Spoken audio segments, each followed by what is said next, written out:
Good evening. Welcome all to the October 6th meeting of the Town Council.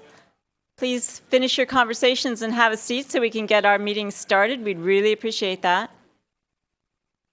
Madam Clerk, can we have the roll, please? Thank you and good evening. Councilmember Mariko Sayak. Here. Councilmember Steve Leonardis. Here. Councilmember Rob Rennie. Here. Vice Mayor Barbara Spector. Here. Mayor and Chair Marcia Jensen. Here. At this time in our meeting, we will do the roll call, and I bring up a young person from our community, and I want to do that now. Ria Nurian. Come on up. Okay. Stand so we can see you. Ria is in the 6th grade at Fisher Middle School. She loves what? You love reading, singing, dancing, history. Is there anything you don't like? Not really. Okay, that's good, besides standing up here and listening to this. Her dancing is really interesting because she does Native Indian dancing, and I cannot pronounce it, so I told her that I would make her say it. It's called Bharatanatyam. I can't say that, but she has been doing it for a year. She practices with her group, and they have a performance on Saturday, so that's pretty exciting.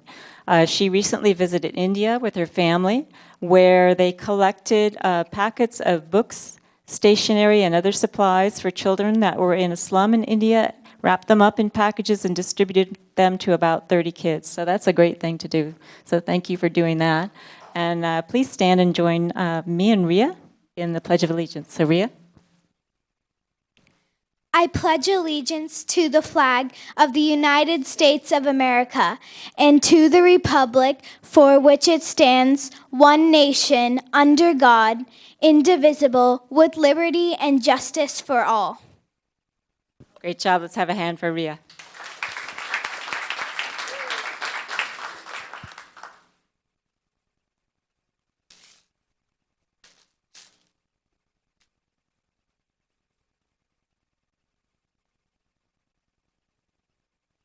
Thank you, Ria, and let's have one more round of applause for her. Thank you for coming.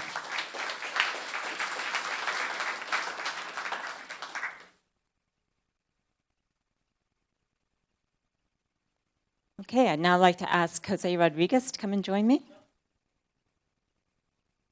Mr. Rodriguez is this year's president of the Lions Club, and I have a proclamation for the Lions I'm presenting to Mr. Rodriguez, which is for their efforts in the White Cane Week and White Cane Days, which just recently passed. Lions Club in Los Gatos and all around the world has been doing this for some time, and what it is, it's raising funds and getting equipment for those who have vision problems and making sure that they get the support that they need. So we just want to recognize that on behalf of the town of Los Gatos and present this proclamation to Mr. Rodriguez on behalf of Los Gatos to the Lions Club. Good work.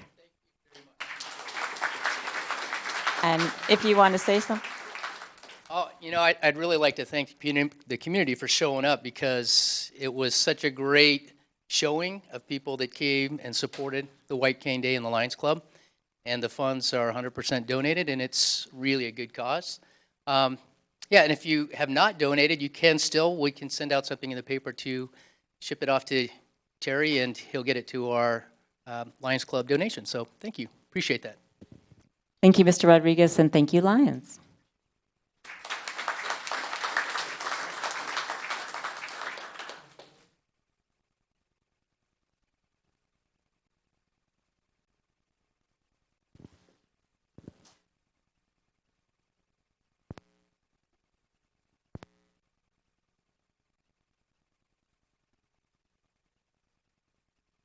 Before we go much further, I'd like to ask everybody in the audience, if you haven't already done so, would you please put your device on silent so that it doesn't buzz or chirp or sing or play a song or whatever it might do? We'd appreciate it.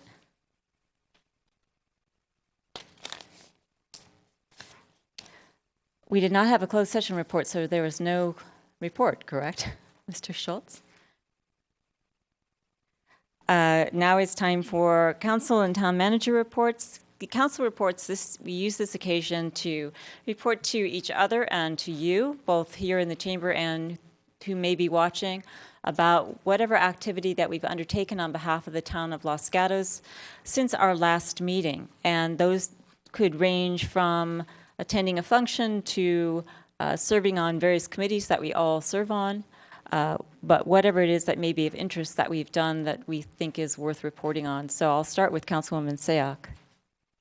Thank you, Madam Mayor. Last week actually, Councilmember Rennie and I both attended the California League of Cities annual conference. Representatives from almost every city in California were in attendance, and it was a great opportunity for us to share what our town has been doing, as well as other towns sharing what they've been doing. Of particular interest, the sessions that I attended were specific to social media, outreach, and transportation infrastructure, and how to fund all the infrastructure that every town seems to be needing with limited resources. In addition to that, last Thursday, we convened our Plan Development Zoning Study Committee. This is a committee that has been put together to look at the town's use of plan development and provide recommendations to the Planning Commission and the Council on how to improve that and if there are any necessary changes. Our next meeting is actually this Thursday, so anyone that has any interest in plan developments, I encourage you to attend. Thank you. Councilman Leonardis. Thank you, Mayor Jensen.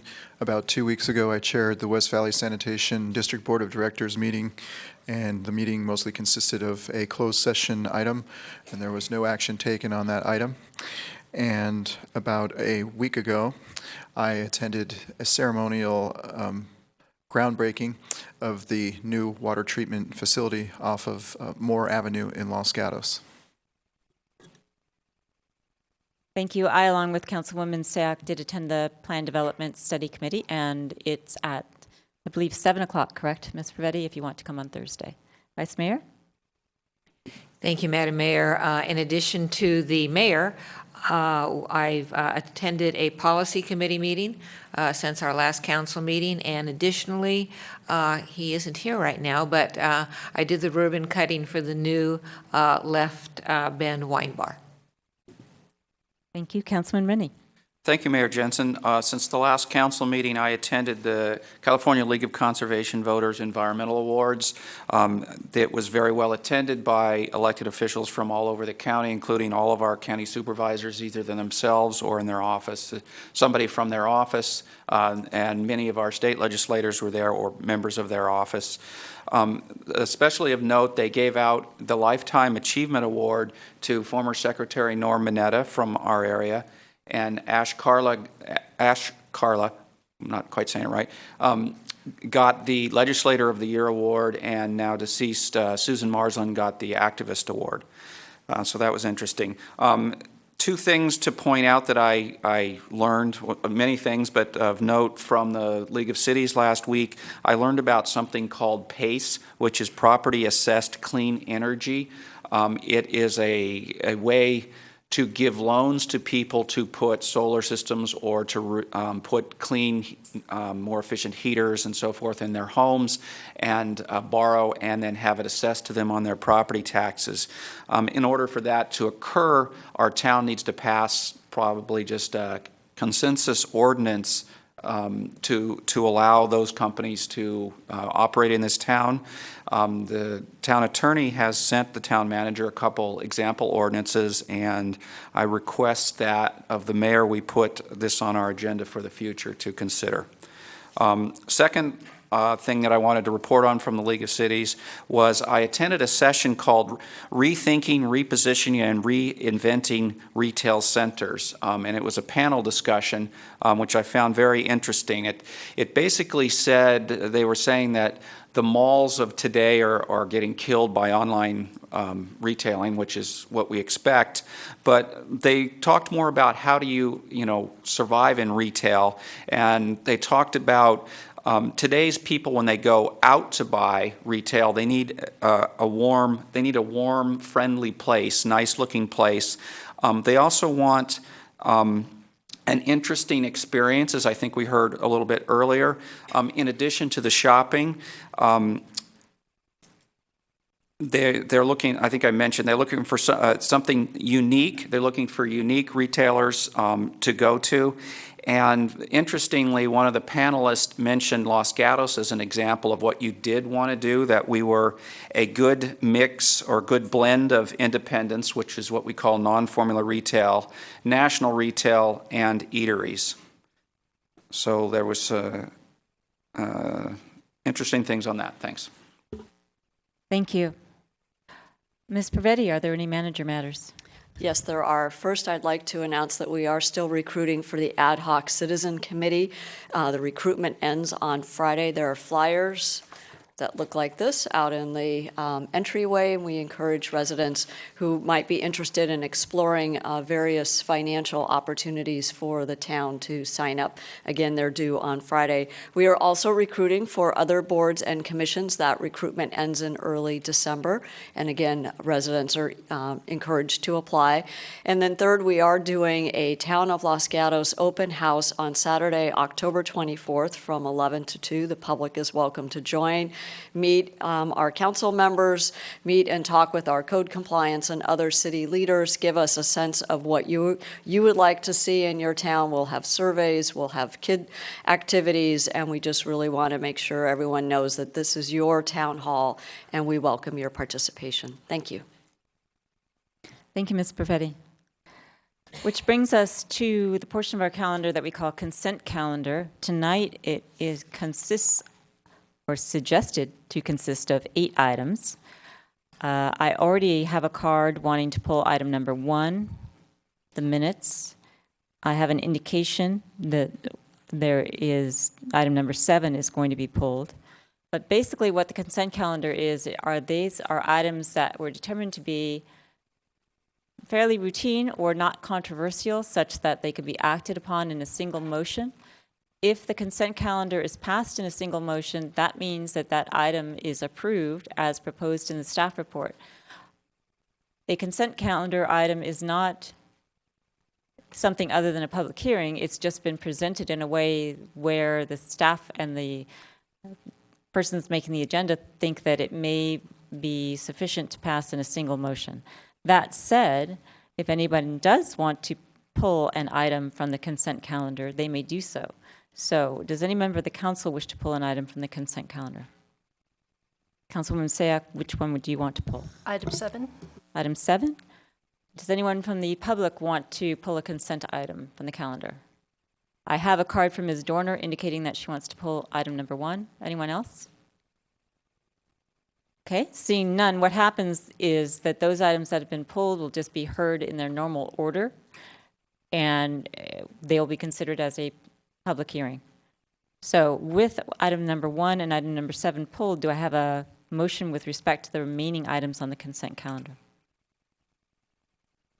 I move to approve consent items 2, 3, 4, 5, 6, and 8, and item 2 inclusive of the desk item that was provided to us. Thank you. Is there a second? Second by the Vice Mayor. All in favor? Aye. Aye. So that passes unanimously. So we are going to hear item 1 and item 7 in their normal order. I also want to let everybody know that in my discretion, I get to move some items around. I'm going to move the item with respect to the farmers market in front of the downtown issues so that those downtown issues are last. So item number 12 is going to be heard as 11. That said, before we get to the public hearings, we have a portion of our agenda which we allow for verbal communications. Verbal communications are a time when you can address the council on anything that is not on tonight's agenda. So if we are discussing it in our normal course, you simply fill out a card and speak to us with respect to that item when it's called. If there's something that you want to talk about that is not regularly scheduled, this is the time for you to do that, and you have 3 minutes to do it. I have several cards. The first is, and I apologize, I am having difficulty reading your writing, but Kim Hassanos Hastings. Come on up, you have 3 minutes. And for all of you who would like to speak tonight, my normal admonition is those lights that you see in the podium, You have 3 minutes. When the green light's on, you're fine. When the yellow light's on, that means you have 30 seconds. When the red light's on, that means I will politely indicate to you that your time is up. Don't run away because there may be questions for you. Once we determine whether there are or not, then you can certainly go back and have your seat. Please address your comments to the council, not to people in the audience, so that, number one, we can hear you, and number two, we can make sure that your comments are recorded properly. So, with all that introduction, Ms. Hastings. Good evening, Council. There is one issue that I've come across for several months, speeding in town. Not only residents or people out of town, and also I've noticed government or city cars also speeding in town, almost recklessly. And it's not good when I see this. There's pedestrian walks through the town, and it's not safe. So maybe they can look at the speeding issue. Also, I've come across, I was right across from the high school the other day, and there's deer popping out of everywhere, you know, and cars are just going way too fast, you know. We're almost in the country here, and we have to preserve, you know, the wildlife and stuff and watch for that too. So, stoplight review on Highway 9 and University and Santa Cruz Avenue. There's issues with that, like almost 5 minutes I was at a light one day there, so if you can look at that possibly. Also, there's a dog issue. I know that you guys are aware of the dog droppings, I would say. But now people are wiping dog things on the walls on Main Street, going towards downtown. You can look at that.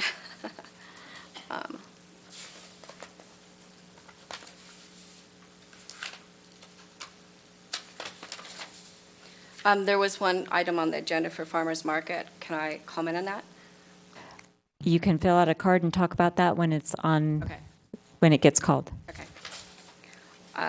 Also, there was an issue, I've talked to several people in town regards to adding additional events, community events, preserving art and music in the community. Several people, I mean, I've interviewed a lot of people, and they'd like to expand that for the town. I don't know who can address that. And then also, there was one other item. I noticed when I talked to the fire department, there was an odd-looking truck on Tate near the diner extracting water from a hydrant. So I don't know if they want to look at that. I tried to get more information, but I talked to the fire department. They go, it should have been a marked city car or marked vehicle, and it was not a marked vehicle. So I think that's it. Thank you. Thank you. There's a question for you, Councilman Leonardis. Wait a minute. You have a question. Ms. Hastings. Actually, it's Oh, it's for staff. That's okay. For- We'll for let s- you run away. I just wanted to know if staff could reach out to the speaker and maybe address some of these items that were mentioned this evening. Yes, I'm going to ask Matt Morley to exchange contact information so that way we can follow up on the items raised. Thank you. Thank you. Thank you, Ms. Pavetti. Rob Walker.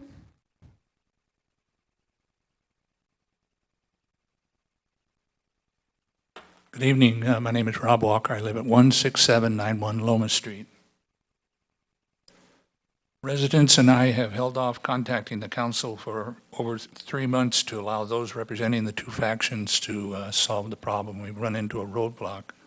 3 months ago, Green Team was awarded a contract by the county to pick up garbage in Los Gatos for county residents. They sent out a brochure to the county residents stating their new pickup day would be on Wednesday.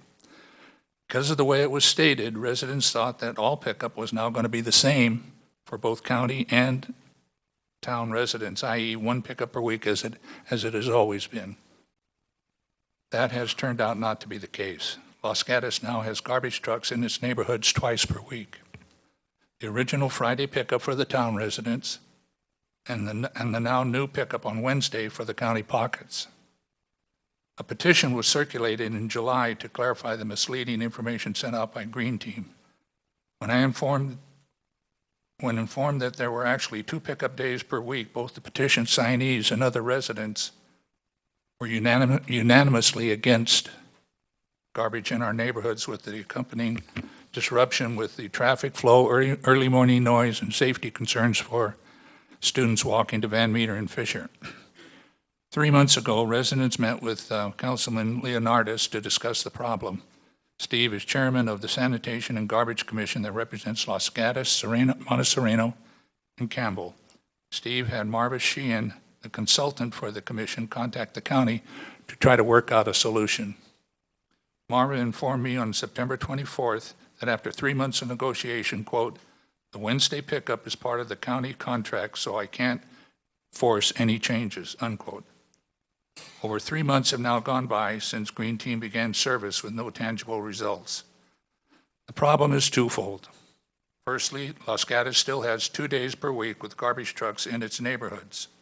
And secondly, it seems that a precedent has now been set since Green Team Collection Service and the county have come into Los Gatos without notifying in advance or asked for advice from town officials as to how this will affect town residents. When Marva informed me that she had met a roadblock in negotiations with the county, I contacted Mike Wasserman, and he had Lisa Rose, a member of his staff, look into the situation. She has called a meeting today with Marva Sheehan and Jim Harbin of the town, along with her supervisor and a colleague, to work out an arrangement. Once this is done, they will present it to the haulers for approval. When I receive more information, I'll pass it on to the council. I did, however, want to let the council know what is currently happening.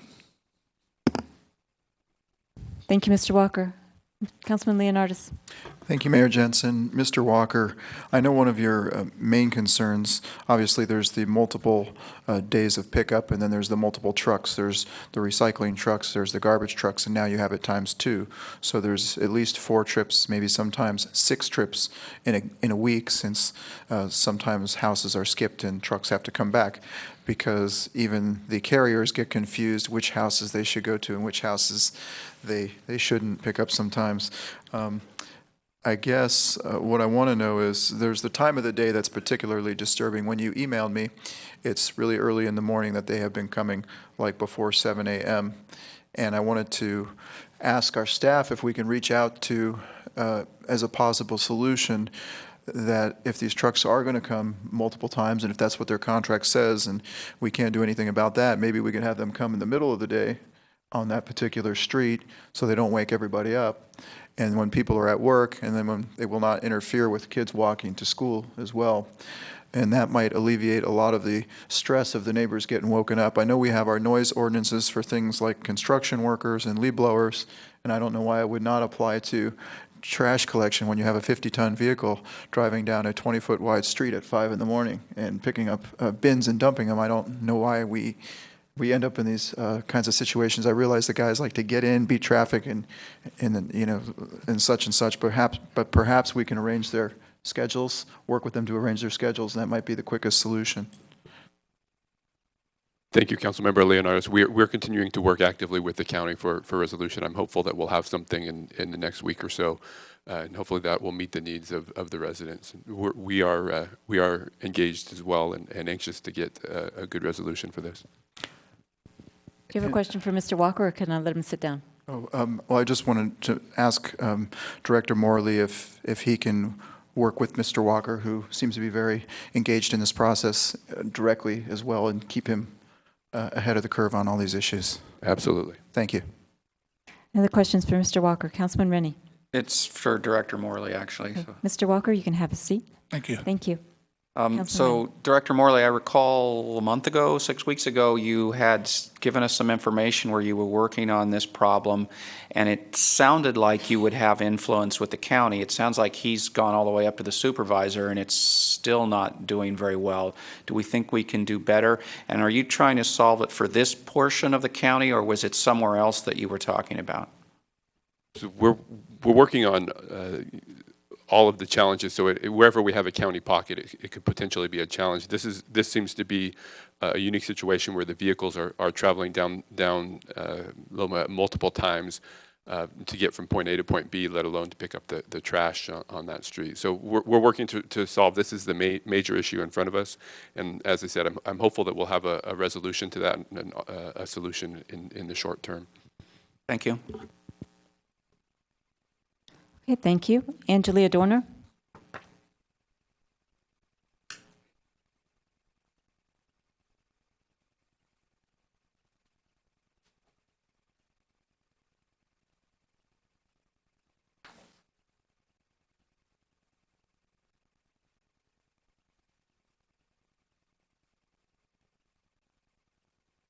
Hello, I'm Angelia Dorner, a proud resident of the Almond Grove.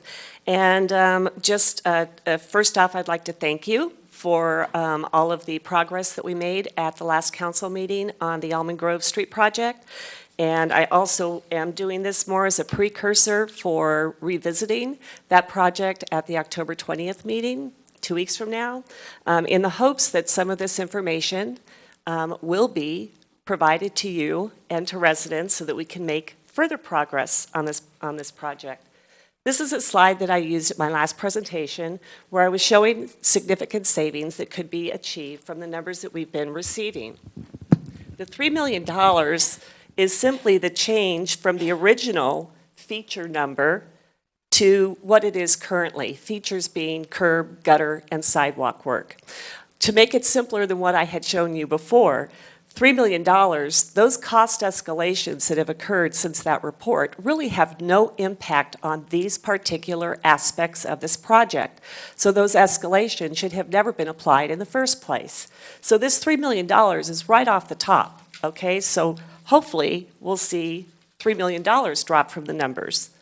In addition, related to these features, there's double counting of intersections as well as certain errors in the factors that are being used. This has been pointed out several times by myself and I believe a few others.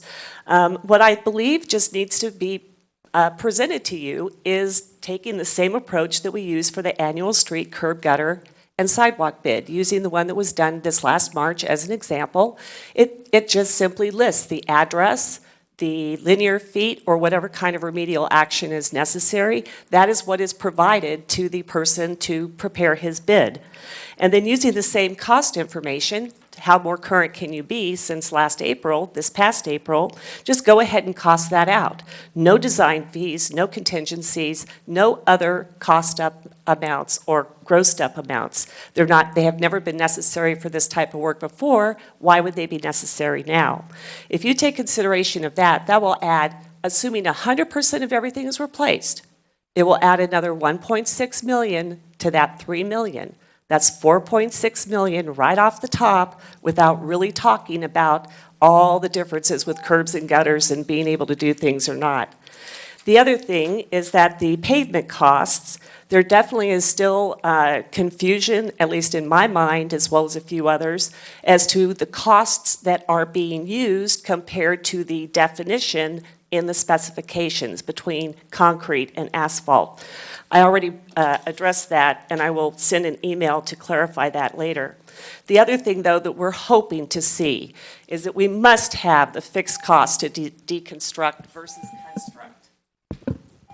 Thank you. Thank you, Ms. Dorner. Are there questions? And I'm assuming we will get these on October 20th, if not before. Jeff Lockridge.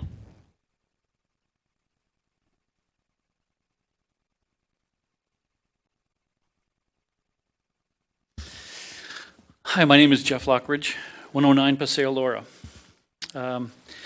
As you all know, I've been fairly vocal in my criticism of things around town, and I want to actually change that a little bit because I actually want to thank you all and show my appreciation for the good work and the hard work and dedication to our town that you're doing. I've noticed recently that things have been different. I mean, the issues that we had as a group been working on have been either solved or they're being worked on right now. So I'm very happy, and I think that that on behalf of myself and the other town residents, I want to thank you for your continued efforts and to address all the challenging issues that you have. And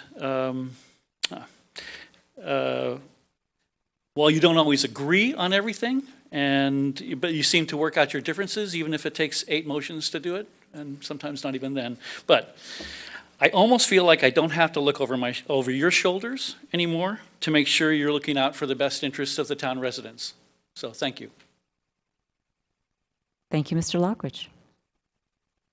Ginger Rowe, and I see you want to talk about traffic mitigation, and that's part of the discussion for later tonight. It's included. I'm happy to wait, but there's lots of things that are incorporated into that discussion. I think that traffic mitigation fees are one of them. You can talk to us now. If it's in conjunction with retail, it's probably more appropriate with the other item. Okay, it's not about fees, but if you want. Start, and then I'll let you know. So we talked about it at the last meeting, so if you want me to continue it on, then I will, but I didn't see that on the agenda. Specifically, it was about the signs on the freeway. Okay, no, go ahead. Okay. So last meeting, I talked to you about my very strong discontent about the signs that the town put up on the freeway during the summer months to discourage people coming to our town and basically turn them away and hold us hostage as merchant. It was an unintended consequence, as I believe somebody had put it. That meeting had no time to go back and look at my figures, but I have now since then. And I want you to know that since those signs went up, in the month of July, my Saturday and Sunday business, I've been there for 21 years now at 108 North Santa Cruz, went down 22% in sales after those signs went up.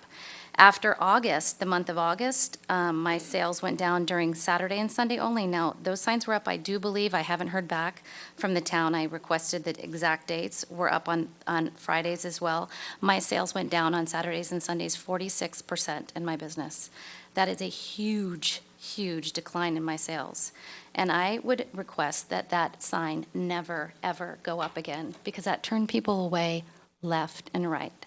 I understand that it was traffic on people's streets, but I have gone up and down and talked to many other merchants, and people thanked me for coming and bringing that forward to them because they had no idea what was going on and why their sales had dropped so dramatically on the weekends.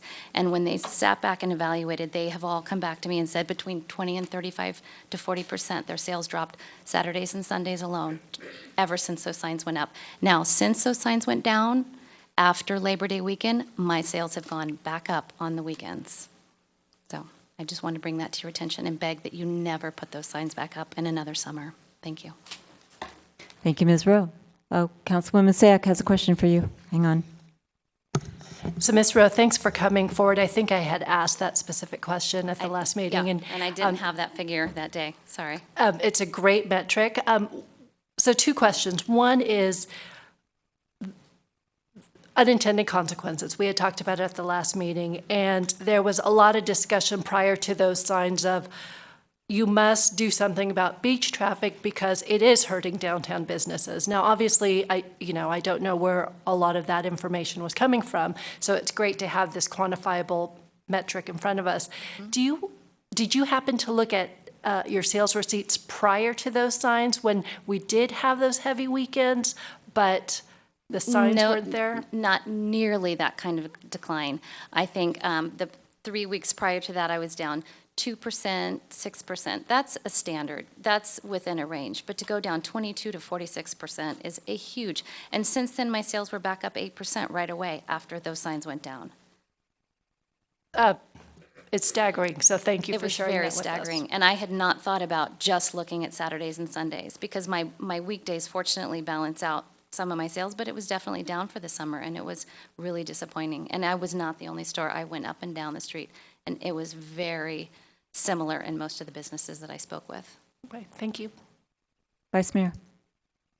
Thank you, Madam Mayor. I want to make, these are, I like getting facts, but I want to make sure that we're understanding the facts. When you talk about those signs, are you talking about the one at Lark or the one that that were put up on the freeway? I think the ones that say beach traffic, stay here, do not take this exit, don't come into town. And I understand that there was an issue with Waze, and that's a whole nother scenario. But it's traditional, as I said last time. Those people get frustrated and get off, and a lot of them come off and have lunch and shop and give up on going to Santa Cruz. I always hope they would do that. And in history, in the 26 years I've worked in this town, that's on Saturdays and Sundays during the summer, that's what we see constantly. All right, now, if I might have staff, I know we had requests for different signage at different times. If, Ms. Pravetti, when did the town put up the signs at Lark? We put signs on town streets in, I want to say, I'm not remembering off the top of my head, early August, as I recall. The big weekend that we had no signs up was the July 4th weekend, so there was nothing going on that weekend. And then subsequently, for the Labor Day weekend, we put the signs on the freeway. That was the only weekend that they were actually out on the freeway. So on the freeway, but they were on the side streets, correct? Throughout the summer, during the weekends, it said beach traffic this way. Is that correct? On the side streets, not just on the freeway, but on the side streets. If you had gotten off, it sort of redirected you to get back on the freeway. Is that correct? Yes, we had signs on Winchester and Los Gatos Boulevard and North Santa Cruz directing traffic back to the freeway. And that's what I wanted. You're talking about the signage the town put on town streets, or the signage at Lark and 17? I think in general, it said, don't come to our town. Okay. We don't want you All at right. all. And then tell me again, you had two sales drops. Was there one in July and then another? So I later one? calculated, so I calculated basically July, after the 4th of July weekend when the signs went up, because I was going based on memory, because I had contacted the town and asked for those exact dates and when they went, and they've never had a chance to get back to me. And I based it from after the 4th of July weekend. And so I did the last 3 weeks of July. And then the month of August, when all the publicity came out about the negative, social media, the negative impact that was in the paper and everything that was interpreted by that. And then I did it through Labor Day weekend and took it off after Labor Day weekend. And there was a dramatic rise right after those signs went down after Labor Day weekend, and they were gone. Thank you. Thank you, Ms. Rowe.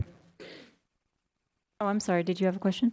Wait a minute. Sorry. It's really one a more. request for staff. I would be interested if Director you. Morley could get her data and combine it with when you had what signs where. And I know you may not want to do it, but it'd be interesting to put a sign up now when there's no beach traffic and see if it affects her sales also.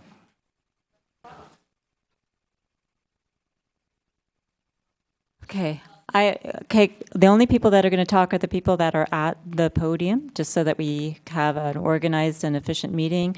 And we don't want to have questions go back and forth between the speaker and the staff. We want to have it go to the council. It just is a lot more respectful for the people in the audience, for the staff, and for the council. So we'd appreciate if we would all do that in future. I don't have any other verbal communications.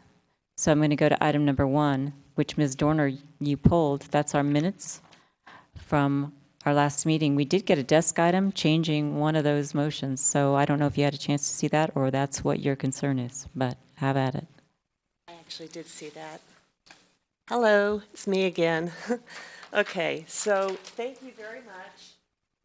As I mentioned, these are in the minutes. I communicated that night, even though it was after 12:30 at night, close to 1 o'clock, immediately to my email group of 90-plus people in the Almond Grove, and they were all so excited to hear about these motions and the activity.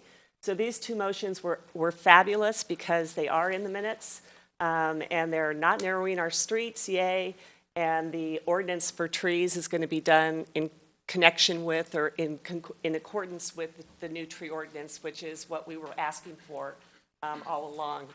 The one thing that was missing is I've got to just say that one woman that I communicated to in person because she doesn't do emails or internet or any of that stuff, and these meetings are way too late for her to stay up. I told her that the asphalt overlay was pretty much off the table, wasn't going to be discussed anymore. And her response was, thank goodness, because that would be just like putting icing on horse manure. So I was looking for that motion in the minutes, and that motion wasn't in there. And I went back and listened, and you know what? It was never really formalized in a motion. So I just want to ask what you do in a situation with your minutes where I wrote down the time slots here of all the people during a very narrow span of time that said no, no, no, no, no, but it never got formalized in a motion. And I would like some way to memorialize that in the minutes so that we don't ever have to revisit it again. And thank you very much for your time. Thank you. So I will let Mr. Schultz comment on that, I hope, or Ms. Pravetti, but it's up to the council to make a motion or not. And by the fact that those quotes are in the minutes, it's memorialized. It's just not a motion, and it was never made. So, Mr. Schultz? I don't think I could have done a better job. That's wonderful. Without a motion being made, there's nothing we can do about that, but it is, part of the record is the transcript from the hearing, so it's memorialized that way, and it'll be in the minutes for this meeting that was part of your discussion about those minutes. Woohoo. Okay. Anybody else want to talk to us about the minutes from our last meeting? Okay, I'm going to close the public hearing and look to the council for a motion. Vice Mayor Spector. Thank you, Madam Mayor. I move to approve the minutes with the desk item. Is there a second? Second. Seconded by Councilman Leonardis. All in favor? Aye. Aye. Passes unanimously. So we'll go to item 7, and we'll just hear that as a regular public hearing because it's been pulled from our consent calendar. So whoever is the staff person that's going to give us the report on that? I can do that for you. Thank you. The town conducted a request for qualifications to update our list of qualified consultants who provide environmental review services to the town. This includes negative declarations, environmental impact reports, et cetera. As documented in your report, you saw we had a very good response. We are bringing forward for your consideration 3 contracts. We believe having a variety of consultants will serve the town well. That way we can distribute the workload and also make sure that we're getting the best service. The way we provide environmental review is really a team effort. The consultant does the analysis, but it's to the town's direction. And there's also consultation with our town attorney and sometimes outside counsel. So they would become part of our team. In response to some questions from the council members, we do have a desk item for your consideration. You do have some choices. You don't need to approve all 3 contracts. We would request that we at least have 2 just to have some choices. Or alternatively, you could ask us to bring back some additional consultants if you would like to hear more about the others. We did not choose, while all of them are qualified, there's some fabulous consultants out there, they do come with a cost, and some of them are significantly more expensive. And so we were trying to balance making sure we got the quality, but also do so in a cost-effective way. We're available for questions, and that concludes staff's report. Thank you. Before I call for questions, let me see. I don't have any cards. Is there anyone in the audience that wants to talk to us about EIR consultants? Okay, I'm going to close the public hearing. Now I'm going to look for, okay, you got to be fast, Ms. Quintana. Come on up here.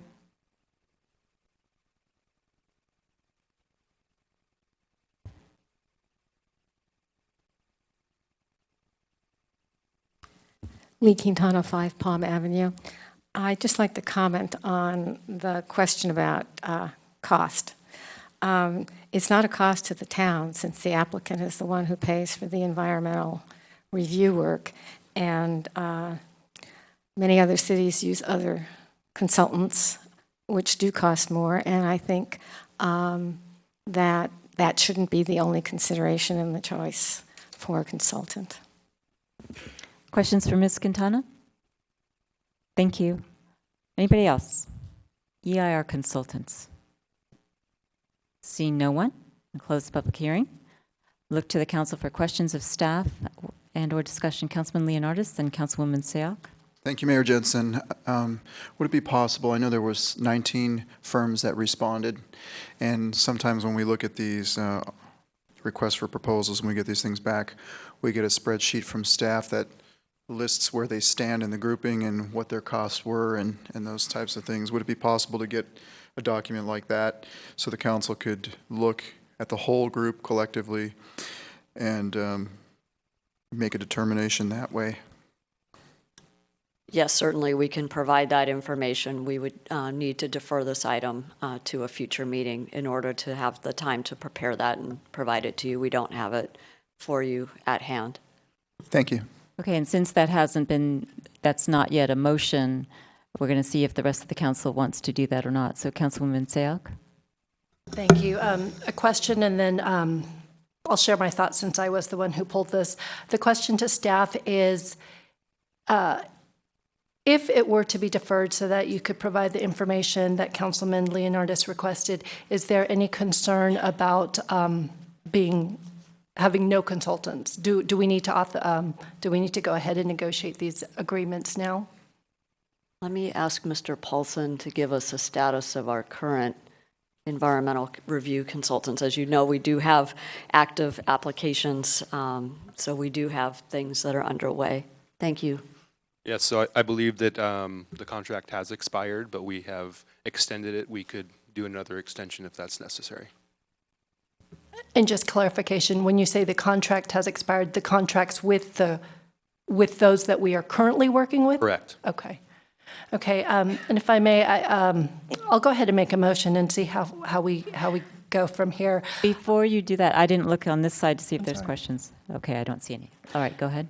Okay, I'm actually quite comfortable having two. I would understand if the council would like at least three and would ask for staff to come back. I actually pulled it because I was concerned about continuing consulting work with one specifically. And it wasn't anything of particular concern other than we have been working with Geyer & Geyer, and there were at least 2 incidences where we were challenged via lawsuit because of environmental review. I do understand that this is ultimately town council's the deciding body, and it's a townwide decision that goes into these environmental review processes. But given that we do rely heavily on consultants for their expertise and recommendations, I personally do not feel comfortable continuing work with that one consulting firm, and would make a motion to authorize the town manager to negotiate and execute agreements with EMC Planning Group and Kimley Horn and Associates to provide environmental review services. Okay, we have a motion on the table. Is there a second and or questions or comments about questions for the motion or a second? Councilman Rennie. I had a question, actually, not a second. Shall I wait till there's a second? Is it a question for the maker of the motion or for staff? For staff. Okay, let's see if there's a second first. Is there a second for the motion? I do not see a second, so it fails for lack of a second. Councilman Rennie, what's your question for staff? I just wanted to know who wrote the Surrey Farms EIR.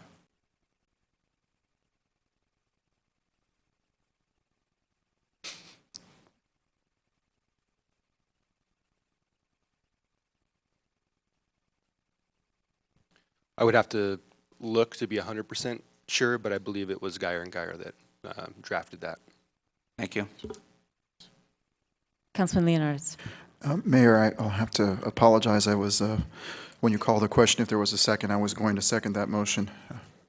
Well, we've had a question now for staff. It's been answered. If Councilwoman Sayoc wants to reinstate her motion, that's fine. Councilwoman Sayoc? I will reinstate my motion as previously stated. Councilman Leonardis? And I will second. Vice Mayor Spector? Thank you. I was prepared to approve this on the consent calendar, but it raises some interesting issues. It raises issues like why don't we council see the list of applicants, their cost. And so I'm not going to support the motion because at this juncture, I would like to have that additional information. There comments or questions on the motion? Councilman Leonardis.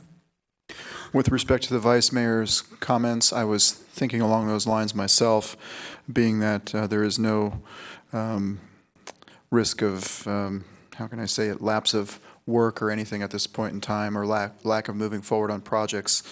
And also with respect to the speaker, Ms. Quintana's comments that, you know, it is good for the town to be cost efficient, but if we aren't paying for it, sometimes the lowest cost may not always be what we're after in certain situations, but perhaps better service. And if it is something that keeps us out of court and makes our jobs much easier, then I'm willing to look at the full list of the consultants and seeing what their cost structures are. So I could absolutely support that ideology as well.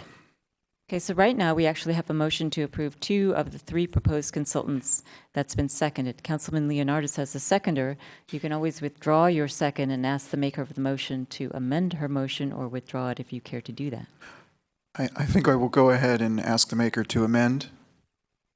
I will withdraw my second first and then ask the maker to amend. Okay, well, so if you withdraw your second, it's going to fail for lack of a second, and then we'll see what happens after that. Unless there's somebody else that wants to second it as it stands to approve the 2 consultants and not the third. Councilman Rennie.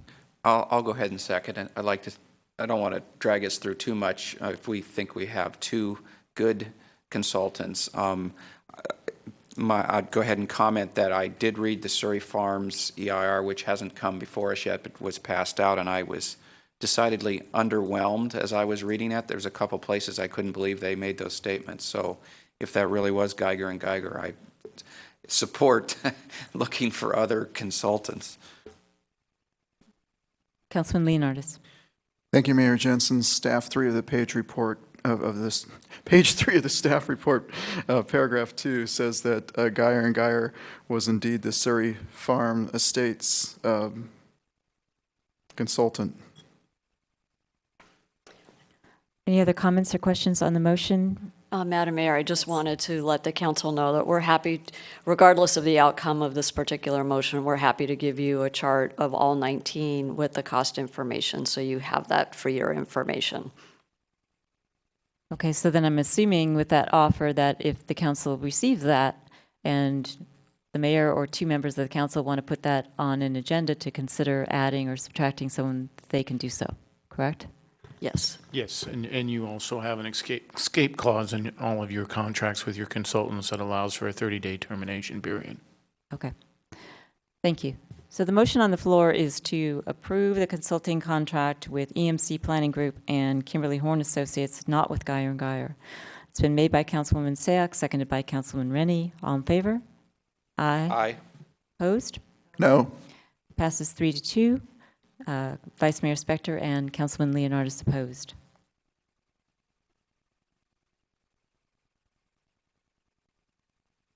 Which will bring us to item number 9, which is a proposal from Ms. Pravetti. Oh, it's actually not, sorry.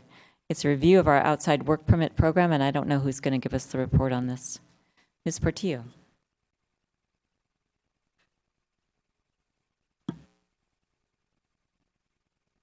You can actually just come to the podium. It's easier for us to see you, and then you don't have to deal with the microphone.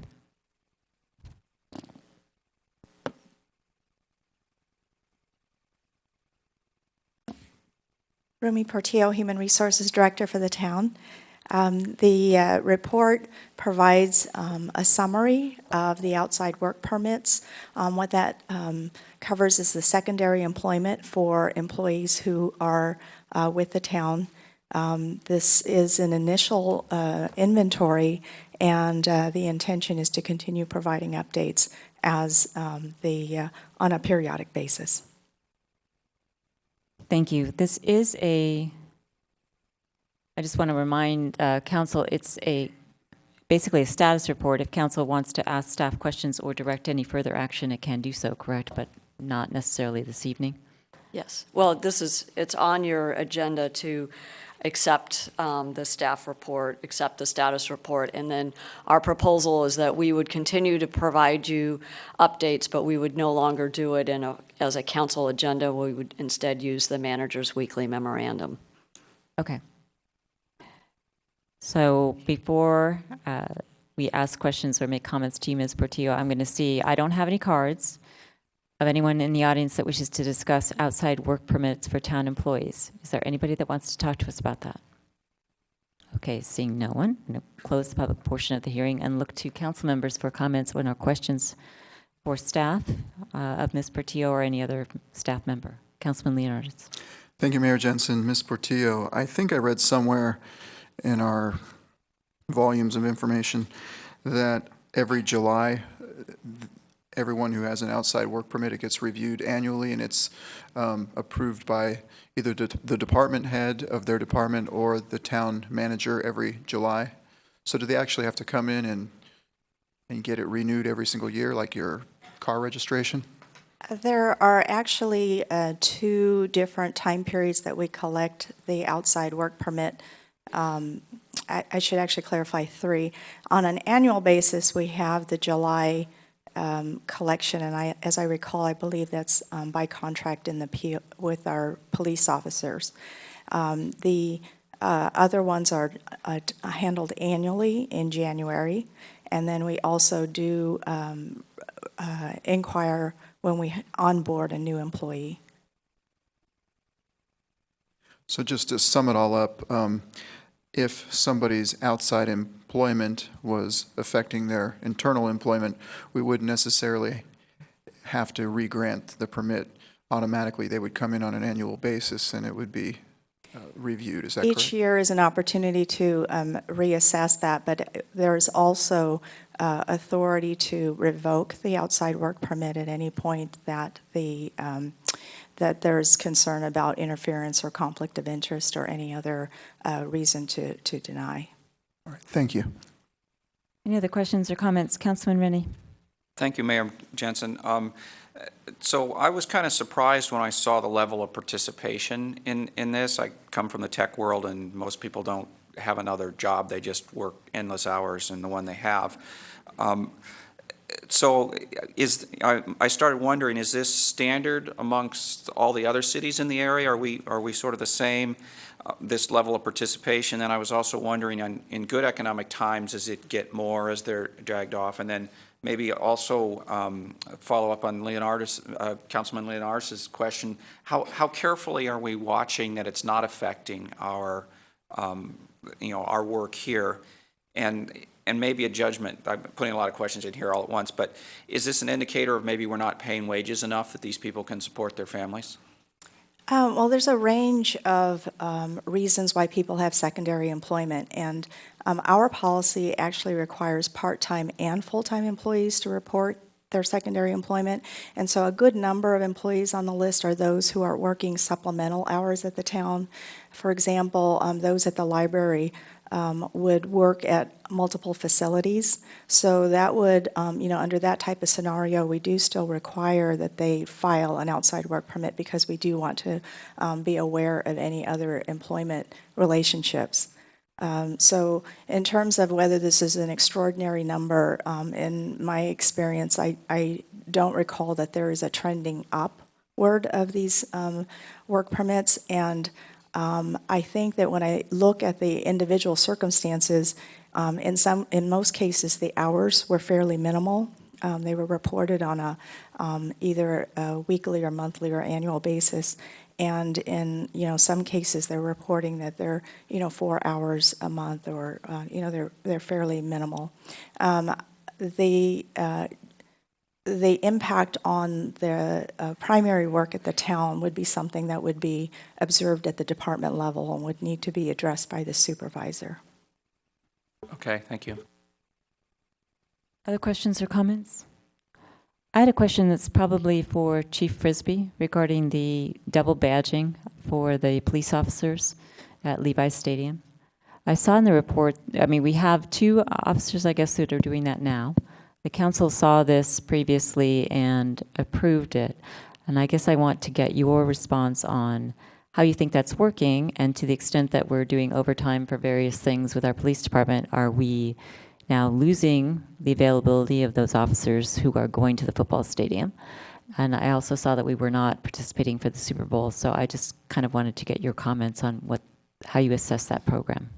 Well, 2 things. We don't have many people involved, as you see. One, we have a sergeant, or I believe a police sergeant, an officer, and a couple of reserves. So the reserve officers, they are required to work 10 hours a month, And again, they have their own full-time job, so that is also something that's supplementing their income, so it doesn't impact. Their first allegiance is to provide our 10 hours. When we had made the decisions to let our officers be involved with the Levi's Stadium program, we were very clear, I was very clear with each of them, that our work came first. And if we got into a situation to where they were not available for staffing in situations as we have as they come up, that this would always be the first priority. So I've had no problems at all with that as we move forward with any of the unpredictable things that we've had, whether it's been cut through traffic or other deployment of resources or injuries. Their responsibility to the town comes first.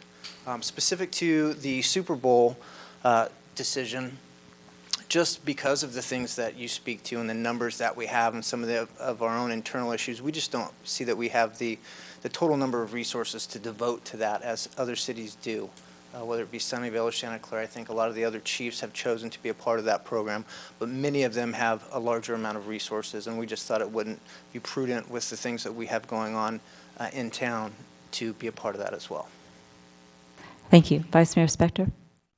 Thank you, Madam Mayor.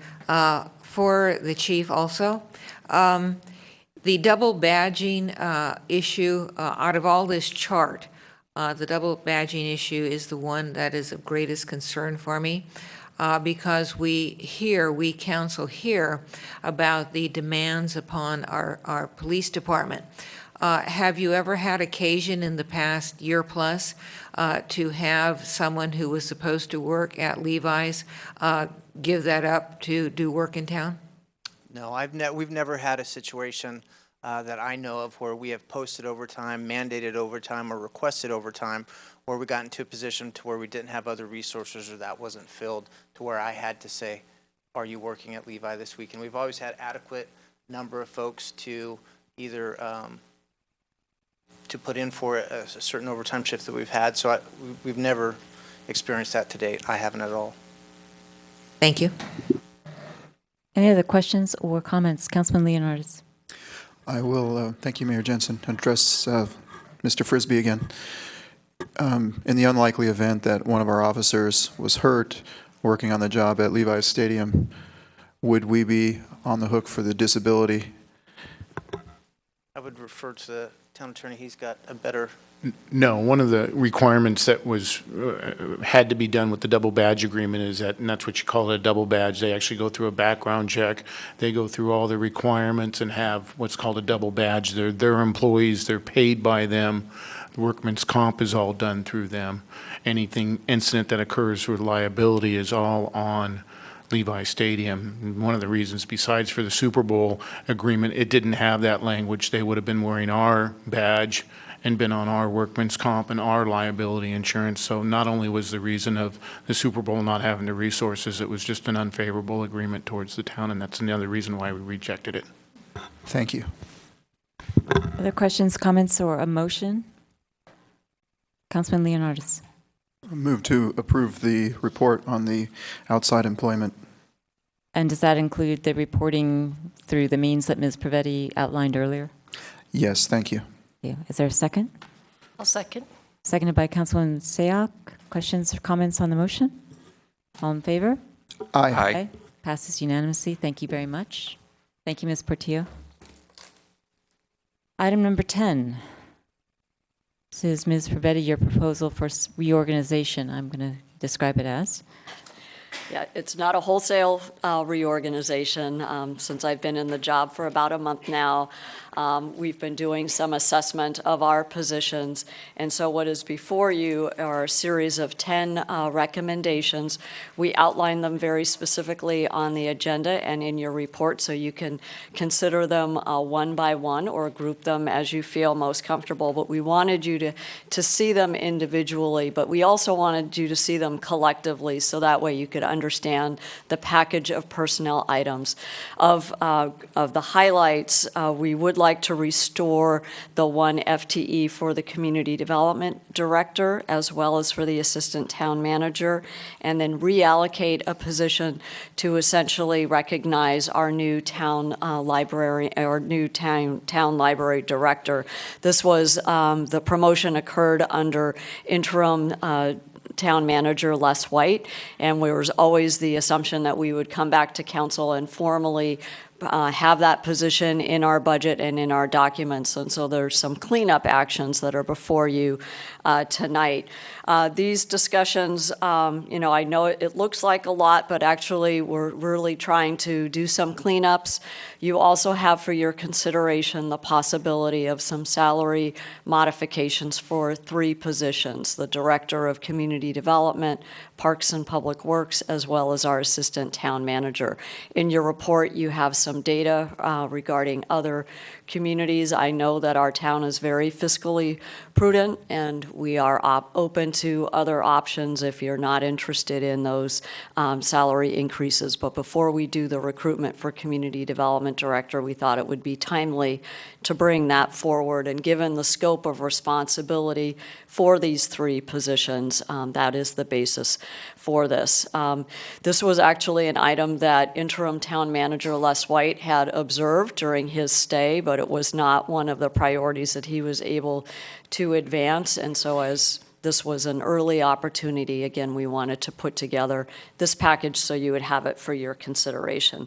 With me tonight to answer any of the financial questions is our Interim Assistant Town Manager, Jen Calloway, and of course our Human Resources Director with respect to the reallocation of positions and other personnel items, Rumi Portillo. And that concludes staff's report. Thank you. Okay, before I open it for questions for staff, again, I don't have any cards from the public on this matter, which is basically a town administrative matter of reallocating positions. So if I don't see anyone coming forward, I'm going to close the public portion of the hearing and look to the council for questions, comments, or motion. Councilman Leonardis. Thank you, Mayor Jensen. This will be for Ms. Pervetti or Ms. Calloway. We've been discussing the Almond Grove streets and funding and how we can pull money out of buckets to take on that project. And during our last hearing, we found some potential sources. The only problem is we never got through the discussion that evening. And I'm looking at these numbers here, and it looks like it'll be an $87,000 hit to us this year. And then 15-16, it'll be $239,000 or something to that effect. And perhaps then after 200 and something thousand for the foreseeable future. And my only concern is I want to support us in our endeavors to realign our staffing and get us rightly staffed moving forward. But I wanted to secure the funding for the Almond Grove first, and I was wondering if this item could be brought back at mid-year budget. I know we missed our budgeting in June with this item, it sounds like, but usually things like this get addressed on the mid-year or at the annual budget. So can you comment on that? I'll certainly speak to the funding. So you're correct, for this fiscal year, it's about $87,000. We do have some money. We had to anticipate how long our interim town manager would be here. So we had estimated a certain amount. We have about $40,000 left from that as the council acted very quickly in hiring a permanent town manager. So we also have increased property taxes. I understand the concern with funding Almond Grove. The presentation that was before you 2 weeks ago, we did highlight reserves and existing funds, money that was set aside, and highlighted some funding gaps depending on what material was selected. So again, really that is dependent on that. These are funds that would come from our general fund that haven't yet been identified for Almond Grove going forward. They've been meant for ongoing town operations. Just one follow-up. You just jogged something in my memory. I remember in our June budget hearing, Mr. White had about $300,000 for contingency funding for future staff something or other allocations, and these numbers added together curiously look like $300,000. And I remember at that time the council, I believe, rejected that $300,000 because it was their goal to put the money towards the Almond Grove streets. So I just want to make sure that this isn't a potential rebirth of that ideology that the council previously had tried to allocate. It is not. And the recommendation in during budget in June was to set aside $300,000 from year-end excess. And that would be to go towards salaries or possible negotiations or other needs of the town that may arise. That money has been diverted to Almond Grove. It's been set aside. This is separate, coincidentally enough, close to the same amount on an ongoing basis, but it is not part of that $300,000. We did send that to Almond Grove. Thank you. Other questions or comments? Councilman Rennie. This is probably a small issue, but for some reason it stuck out to me. On number 8, you have down increase the police lead's communication dispatch position salary by 5%, and then you have parentheses 10,000. Is that the increase? Because that would imply that position's worth 200,000 a year, which seems an awful lot if it's a 5% increase.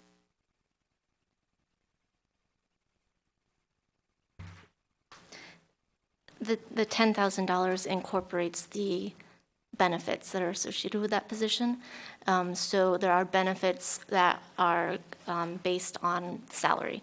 So as your salary goes up, the benefit level goes up. So the $10,000 would be the max amount if that position were to be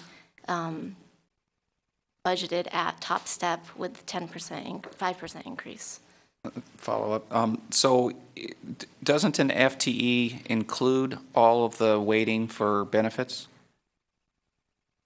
Sorry, yes, we budget FTEs full benefited. So again, this doesn't make sense to me because it's implying an FTE of 200,000, and if I go look at the director's budgets, they're at 166 or something, because our last ones we're talking about raising them to 179.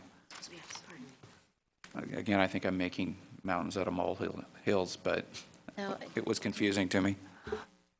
If you look at attachment 1 of your staff report, there's a spreadsheet and it shows the difference of the current salary for the lead dispatcher is 131, the 5% increase with the budgeted FT positions and benefits is 141. So the difference is 10,000. And that's how we came up with all of these, is we took actuals for the positions. Maybe it means 5% salary increase, but not 5% FTE increase, so it ended up being a higher total percentage I'm sorry, FTE. it is a 5% salary. I was misunderstanding you. I apologize. And that's where my misunderstanding was. Okay, thank you. Other questions or comments? Or a motion? Councilwoman Sayak. Okay. Thank you to staff for answering those questions. In general, should such changes occur again in the future, I like how you're packaging it together so that we have not only just a glimpse of specific changes, but the organization as a whole. I would like to move to adopt to allow the town manager to authorize the actions listed under our staff report 1 through 10. And in doing so, ask that at our next budget review, you just highlight these 10 and the changes that have taken place and an update on how you think these changes have benefited organizationally the structure. Okay, we have a motion on the floor. Is there a second? Councilman Rennie? I'd like to second it. I think it's important to support the new town manager and her efforts to align the town to work most efficiently. Any other comments or questions on the motion? Okay, all in favor? Aye. Aye. Opposed? Passes unanimously. Okay, as I said at the start of the meeting, I am going to take items 11 and 12 out of order so that we are going to do the downtown issues last. I apologize to all of you, but I think that'll end up giving us more time for those issues. So item number 12 is in our request for proposal for farmers markets. Thank you, Mayor and Council. My name is Shalene Hammock, and I'm a project coordinator with the Parks and Public Works Department. I'm going to give you a brief overview of our farmers market and the request for proposals that staff is bringing forward. So in June of 1992, South Bay Farmers Markets came to council and submitted a proposal for farmers market. South Bay Farmers Market is our current operator of our farmers market. And in July of 1992, council granted them the permit, and then in early August of 1992, the first farmers market occurred. South Bay Farmers Market continues to provide great operation of the farmers market, and they have been very responsive to town requirements throughout the years. Currently, the town's farmers market occurs every Sunday, year-round, from 8 a.m. to 1 p.m. On Montebello Way and Broadway around Town Plaza.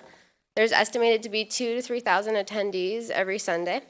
And currently, it's a special event permit operated through the police department, and logistics are managed through the Parks and Public Works Department. So because the farmers market is such a well-received town event and draws people to the community, staff would like to move forward with issuing this RFP to explore what other opportunities could lie ahead for the farmers market. So we would like to issue this RFP for 3 reasons. One, the operator was selected in 1992, and it's pretty typical to review these arrangements on a regular basis, and it's been 23 years. We'd like to transition this event from a special event permit through the police department to an agreement with the Parks and Public Works Department. The reason for that is that logistics are managed out of the Parks and Public Works Department, and since this is a weekly event, it's best that it's standard for events like this to operate out of an agreement. And third, since the operator was selected 23 years ago, the town needs might have changed by now, and staff believes this is an ideal time to explore these opportunities that the farmers market could provide the town. So the 5 components of the RFP that we're looking for in proposals are expanded vendors. So is it possible to increase vendors in the variety? Special events, can we combine farmers market with special events? Can we add new opportunities and that would drive business to downtown? 3, community partnerships. Can we include partnerships that focus on sustainability, wellness, and environmental concerns around the community? 4, the downtown location. Could there be benefits to hosting the market in another downtown location? And lastly, street closures. Does an expanded farmers market lend itself to street closures that could benefit the town in the summertime? So what staff is looking for is council's input and direction with the RFP and what your guys' thoughts are with us moving forward with it. Thank you very much. Before I ask council to ask you questions, I'm going to see if there's anyone that wants to talk to us in the audience. I know, Ms. Hastings, did you want to talk? Now's the time for you to fill out a card and come up. And anyone else who's interested in the farmers market, now's the time to come up. Please give your card to the clerk so I can read your name and then you'll know when it's time.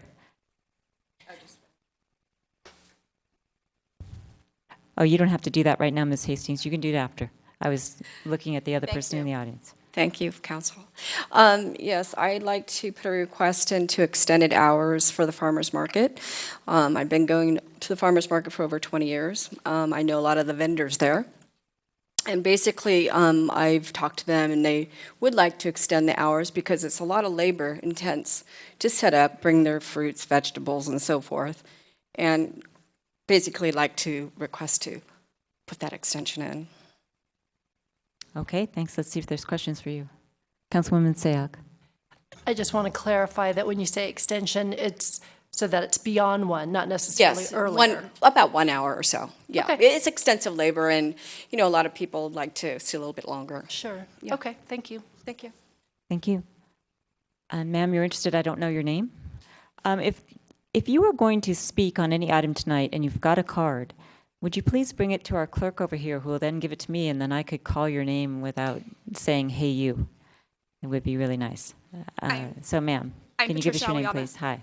I'm with Auyama Farms. My husband's family's been doing the market since it opened. It was brought to our attention on Sunday that this was even coming up. We were just kind of making sure that no major changes were going to happen to the market because it's been a landmark here for so long. I mean, they watched my husband grow up, they watched us grow up, they watched my children grow up. To the hours would be great if we got to extend it to maybe 2:30. Anything past that, as a farmer, is too much. We're from Fresno, so to come pack up and leave at 3 o'clock in the afternoon would be far too much for us. We would also like the farmers market to be farmer-owned. If anything was to come to where South Bay could no longer run that market, the farmers will like an opportunity to pick that market up from the city. It's a small market. Again, I know almost every customer by name, and they know us by name. It's just one of those things we want to make sure it stays small and family, since Los Gatos is small and family. Okay, thank you. I missed your name. Are you Patricia? Aoyama. Okay. And you have questions. Vice Mayor Spector. Thank you, Madam Mayor. Is the Los Gatos Farmers Market the only one that you're involved in? No. Okay. So I had a feeling that would be the answer. Have you had to do respond to requests for proposals in other jurisdictions? I have in a little bit of a different manner. Typically, it's emailed to me. I'm the one that does all the PR for our farm. And again, I do with a lot of just small farmers markets. It's kind of what I like to do. So it's usually an email-based and then come to a meeting. So something I would have found out about, 6 weeks ago, I would have had an agenda written up, something better written up. That way I would know what was going on. All right. Now, I know that you say you just found out about this meeting a couple days ago. Have you had a chance to read the staff report that talks about what is expected from the request for proposal? I've glanced through it. I literally found out about it Sunday afternoon. So I've not had a chance to sit down in my office and sit down and actually read it. But that is my plan to do. All right. Well, good. I encourage you to do that Oh, because there's a lot of detail in there. Thank you. Councilman Leonardis. Thank you, Mayor Jensen. Ms. Aliana, you mentioned that you were one farmer. You travel from Fresno and you're out there every week in Los Gatos. Thank you for your dedication to our community. And I wanted to know, you probably know most of the other vendors out there, about how many of them are there, and are they all regulars, and how often do they turn over and that type of thing? The last few years, I'd say we've had quite a bit of turnover with craft vendors, with salsa vendors, but actual farmers, no. You have us that have been there for 23 years. So those of us, I would say probably 20 that are what we would call our station or anchor farmers. One follow-up for you. In the proposal, there was talk of expanding the farmers market, not just in the hours, but perhaps more vendors or more farmers, and perhaps closing off a street and adding an entertainment component or something to that effect. How do you think that would affect? I think if you were to go into the park, so if we were able to close off the actual park area during the farmers market time, so we would take all four corners of the park plus the road that we're on, because we do close off that road. And then also where the Verizon parking lot in the back is, if we could have the farmers park there, that would save parking out on the street for our customers. It was open at one point and then they closed it on us. But we could extend all the way back to where the post office is, all the way down the street and around the four corners of the park. Entertainment could be in the middle of the park. We could do a bounce house in the middle of the park for the kids. There's a lot that could go on in that area to bring in more people, more family, more farmers. Because as a farmer, it's scary to start a new market. So if you're a little mom and pop farm and you're just starting up and you want to go into a market, you don't know how much produce to bring. You don't know what you actually need to bring in to be sustainable in that market. Luckily, again, we've been there for so long, we know what we have to bring in and what the customers actually need from us. So one last question. In other communities that you bring your goods to, do you notice the entertainment component and more, I guess you would say, maybe it's October and you have a pumpkin patch for the kids or something to that effect? Is that? I have a marketing degree. So what I've done is I've went to other farmers and go, okay, what can we do to bring in the children? My kids come to market with me. I need something just for my children to do, as do the other farmers, as do our customers. So yeah, it's October. Why not have a pumpkin patch? Why not have a bouncy house? Why not have Santa in December? Why not have a turkey trot in November? There's so many more things that could be done. And if this was a farmer-owned farmer's market, there's a million things that I could do that would not cost the city pennies. It would be something that the farmers would do. Thank you very much. Absolutely. Other questions? Thank you very much. Oh, you do? Okay. Councilman Sia. You mentioned you were made aware of this on Sunday afternoon. Do you know if the other vendors and farmers are aware of these discussion items? I'm really loud. So yeah, we all talk. Okay. Farmers are a very, very close-knit group of people. So yeah, we went through and was like, hey, do you know what's going on? What's actually happening? Because there was a lot of gossip that was going on. That's why we came up from Fresno to come here this evening, was to make sure, because from what it turned in from, oh, it's going to be on an agenda to, oh my God, it's going to be closed. Well, I need to know what's going on. This is one of my favorite markets. I come to this market year-round, rain or, I'm one of those crazy people that are out there when it's pouring rain. But you guys are my people. I've watched children go to college. It's amazing what this community does. But if the community could help the farmers grow it quicker, it would only benefit. And then a question, if I may, Madam Mayor, a quick question to staff, and then the answer may lead to a question to...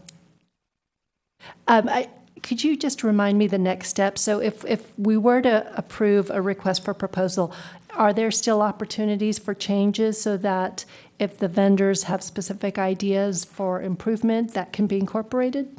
Absolutely. Again, it's a draft request for proposal for your consideration. You can provide comments to staff. We'll incorporate that. We have not yet issued the request for proposal. Once it's issued, all members of the public who are interested could certainly apply to the process. So, and then we would go through a review process, and then the selected vendor would come to council for consideration with the data about all the other proposals that were submitted. So council has the benefit of all of that information. Great, thank you. So then the question that I have for you is, given that hopefully you'll be able to share with the other vendors and provide some specific ideas that would help us. You have a marketing degree, you know the farmers market. I think almost all of us want to stay as your people. So please give it some strong consideration on ideas that can help us as we look at how we can improve services. Thanks. Thank you. Thank you. Terry Hope.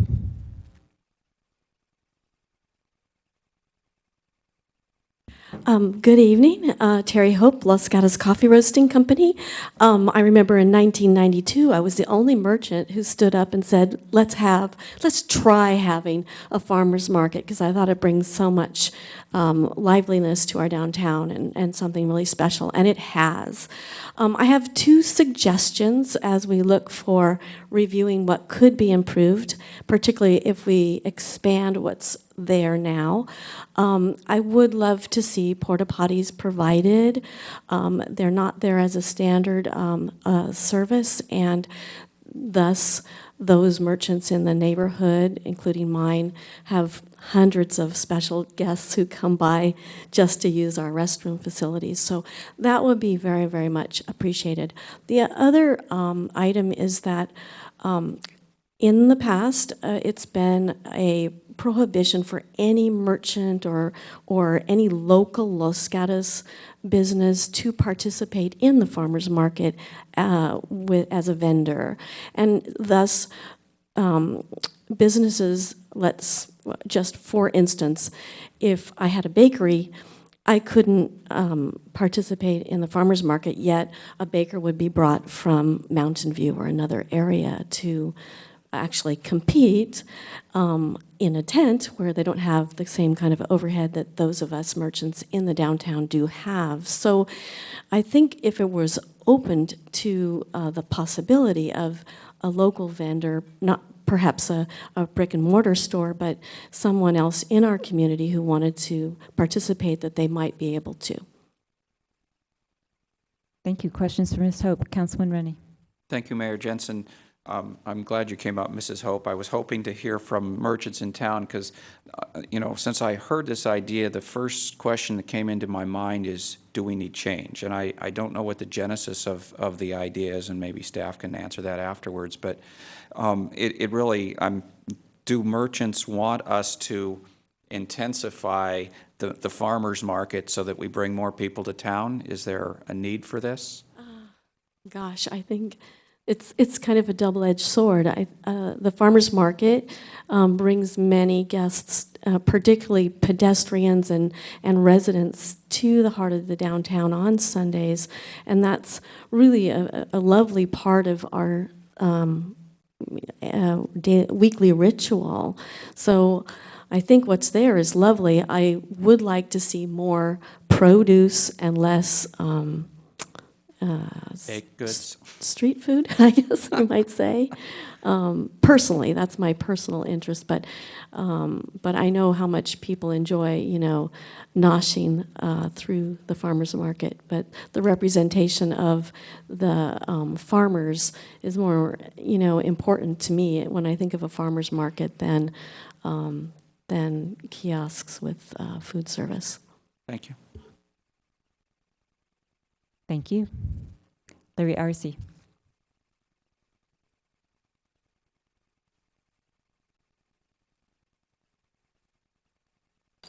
I was at the same meetings as Terry when the farmers market started. And yes, there was concerns by the merchants. One of them was, and they were compromised. The compromise was to close at 1 o'clock, and the handshake was taken on that. The town stays slow until approximately noon. A lot of stores don't open up until 10 or 1, between 11 and 1 o'clock, and that still goes on. I help run the New Moo art gallery downtown, and oftentimes sit on Sundays, and that's when the business comes. If you make it later, they're not going to get into town. The parking lot behind the gallery is packed from 10 o'clock till 3 o'clock. We don't start breaking up for additional parking spaces and turnover for that time. So please consider the ramification of changing the hours. The hours are important to a happy relationship between the museum, between the merchants and the concessions. Speaking of concessions, when the market first opened up, we had some problems, and they took care of it very nicely. I thank the people who operate it. They do a great job. One of the biggest concession problems was too many restaurant uses. Food was everywhere. And a number of people complained, but not for a year into it or more. And the eating oysters, slopping down, caused a little stir. The health department cited them, and they put a sneeze bar in, and he didn't leave. And then the council mandated a percentage of restaurants to markets, and I don't know what that is, but I think there's only 3 restaurant uses there now. So please don't add more restaurants. It takes away from the ambiance of the restaurants in town and from their business as well. Restaurants are at the market are good, but the location they're at jams everything up. There is no reason why the market has to be this wide at the beginning and this wide at the end. At the end is where the restaurants belong. Gee, I lost my train of thought. Well, if I remember it, I got 30 seconds left. I'll come back. Let's see if there's questions for you. Maybe you'll think of it. Councilman Rennie. Thank you, Mayor Jensen. Mr. Arce, let me ask the same question. Do we need to make the farmers market bigger and better? That's what I forgot to say. Thank you. We had that conversation in the hallway, didn't we? No, we don't need to make the farmers market bigger. We need to actually make the farmers market itself have more vendors. That would be nice to have a complete lineup instead of empty holes in the market. We don't need to promote the central business district anymore. I mean, we just got people and people and people coming to town. For what reason? If you do want something, make sure it's soft. Make sure it doesn't attract hordes. I proposed to the town manager about a year ago when we were conversing. I thought we'd get a smile on that. That we start under the auspices of the Los Gatos Museum, New Moo, a art in the park on Sunday. I came back from Europe one year, and every plaza in Spain had a little something going on, and one of them had a charming Sunday art market. I don't think it necessarily has to be the museum artists or museum members, but the museum was willing to sponsor it through the auspices of the art gallery, because we have a warehouse in the basement where we can hold easels and things like that. But soft things that don't attract, children are wonderful, but do we need a band playing while we're dancing, while dancing is happening? And that would, by nature of growing and getting bigger, it's popular. So the extension of the hours will change, and it'll turn into something else after the farmer's market leaves. So be very careful on that. We now have a park for the people of Los Gatos. The plaza is now a people's plaza, and after 1 o'clock. Let's not take it away. Councilman Leonardis. Thank you, Mayor Jensen. There was some mention of moving it to a different location in town. Do you feel like if it were to expand, a different location might be? If you want to look like Campbell and you want to look like Santa Cruz, then you better change the location. But if you want it to look like Los Gatos, leave it alone and leave it small. Thank you. Any other questions for Mr. Arce? Thank you. Lee Quintana? You have number 11. Did you mean number 11, the downtown, or did you mean farmer's market? Okay. That's, Mr. Arce was the last card that I had with respect to the farmer's market. Is there anybody else who wants to talk about that? Seeing no one, I'm going to close the public hearing, look to the council for questions of staff, comments or a motion. Vice Mayor Spector. Thank you, Madam Mayor. A couple questions of staff.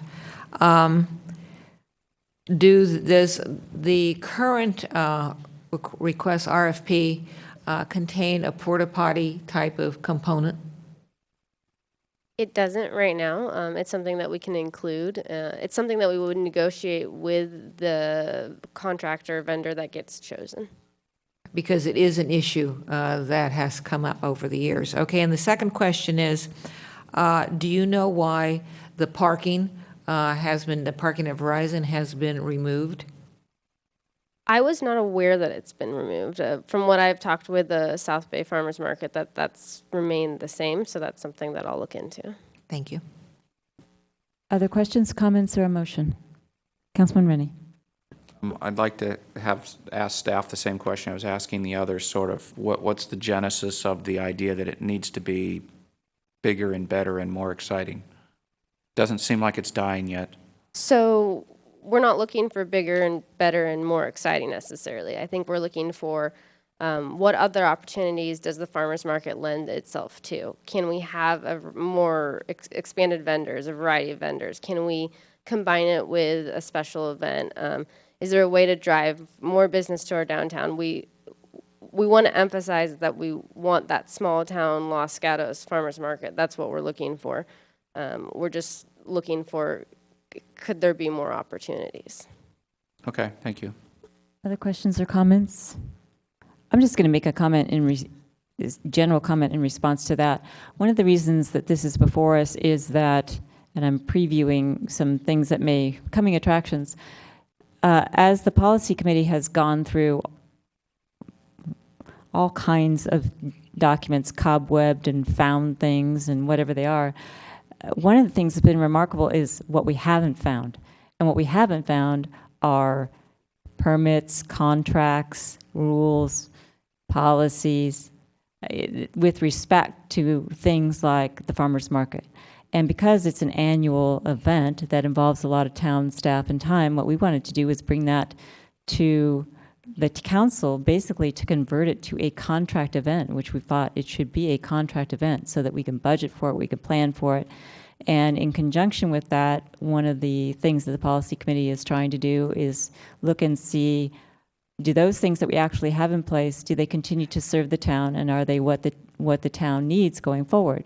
So a 1992 contract, or it's not even a contract, a continuing special permit is something that the policy committee thought the council ought to consider. It doesn't mean that the council is going to, I expect, willy-nilly, change everything. And if vendor comes back, then we'll certainly have the opportunity to take public comment and decide what we want to do. It's just a matter of getting ideas and re-examining and basically shifting something to a contract that should be a contract versus a special permit every week. So that's my comment from the policy committee. So other comments, questions, or a motion with respect to this? Councilman Leonardos.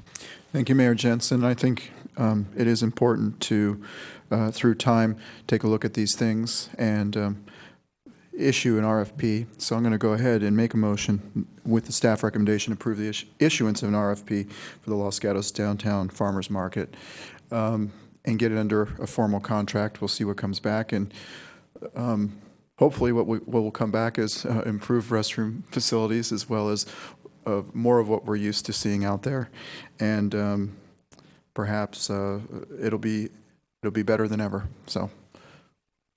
Okay, we have motion. Is there a second? Council Vice Mayor Spector. Yeah, I'm going to second it. And with regard to the restroom facilities, the porta potties, it was said that it's not currently a part of the RFP.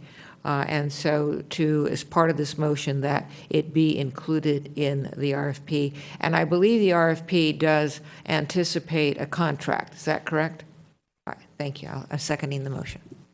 And just to make sure with the maker of the motion that the addition is okay? Yes. Okay. Comments or questions on the motion? Councilman Rennie.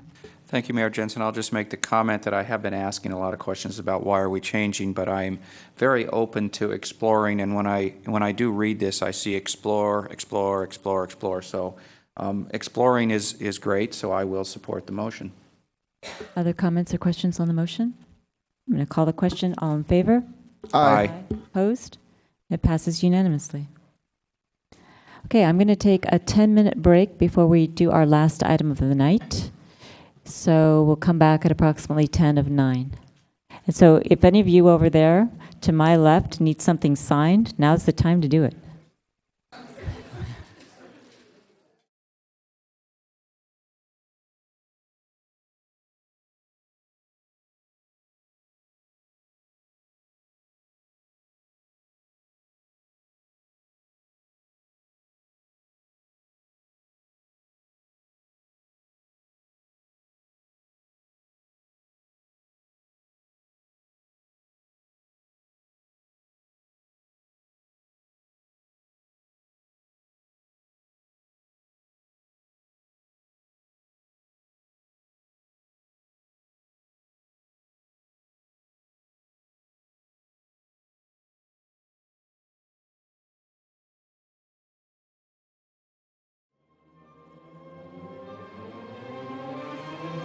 Start in again. Thank you, everyone. This is formally item number 11, which is a discussion, a multifaceted, complicated discussion of formula retail, specialty retail, outdoor seating. The aim is, I hope all of you have gotten an opportunity to look at the staff report. I think we are hopefully going to have the same thing that's going to get projected in some fashion up on the screen for everyone to look at. It's a complex set of issues, and the town council has lots of different options with respect to them. There may or may not be some action that the council can actually take tonight. We'll wait and see how it goes.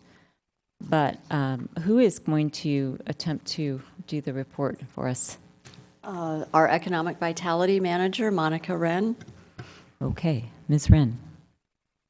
Good evening, and Joel is actually making copies of this presentation for the council to follow through as the discussion progresses tonight. Monica Wren, Economic Vitality Manager. Before you tonight, at the September 1st council meeting, the council directed staff to return with a summary of those items that you see listed up there on the screen. We did hear from several business owners and property owners, and these are some of the issues that came out of outdoor seating, specialty retail, and formula retail. Starting first with our formula retail, Los Gatos has the desire to maintain our unique mix of businesses, And there were a few issues that came up, and so we wanted to clarify these for you. There is currently no established balance. So there is the notion out there that we have a rule of 80% to 20%, being that we won't exceed 20% formula to our 80% independence in the downtown specifically.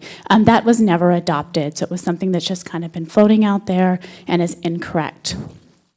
Council could adopt a balance if they'd like to do that. They could do that in the form of a policy or in the form of code amendments. And moving forward tonight, as we talk about code amendments, those would be something that would have to go to Planning Commission and Town Council for public hearings. If we're talking about putting something into a council policy, for example, that's something that staff could draft and bring back as early as the next council meeting for your consideration.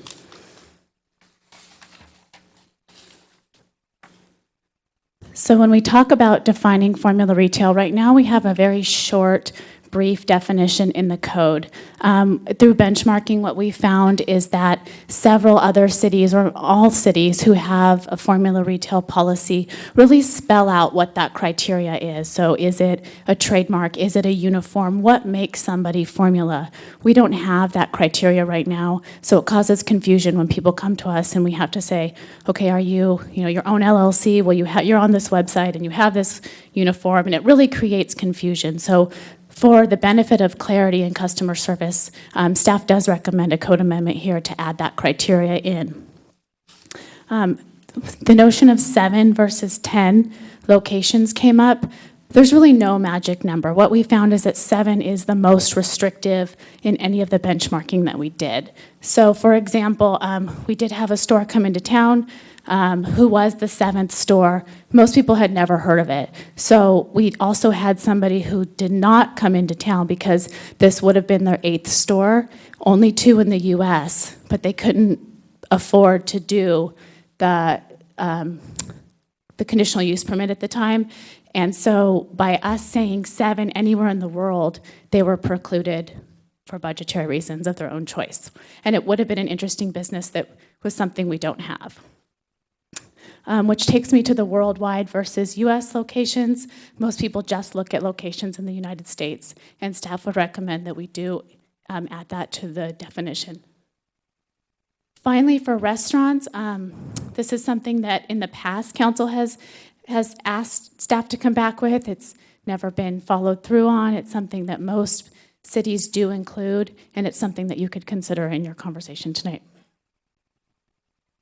So when we look at defining, now we're moving on to specialty retail. So for specialty retail, we currently have an administrative policy, and it allows a food use that's not a restaurant to come in without a conditional use permit.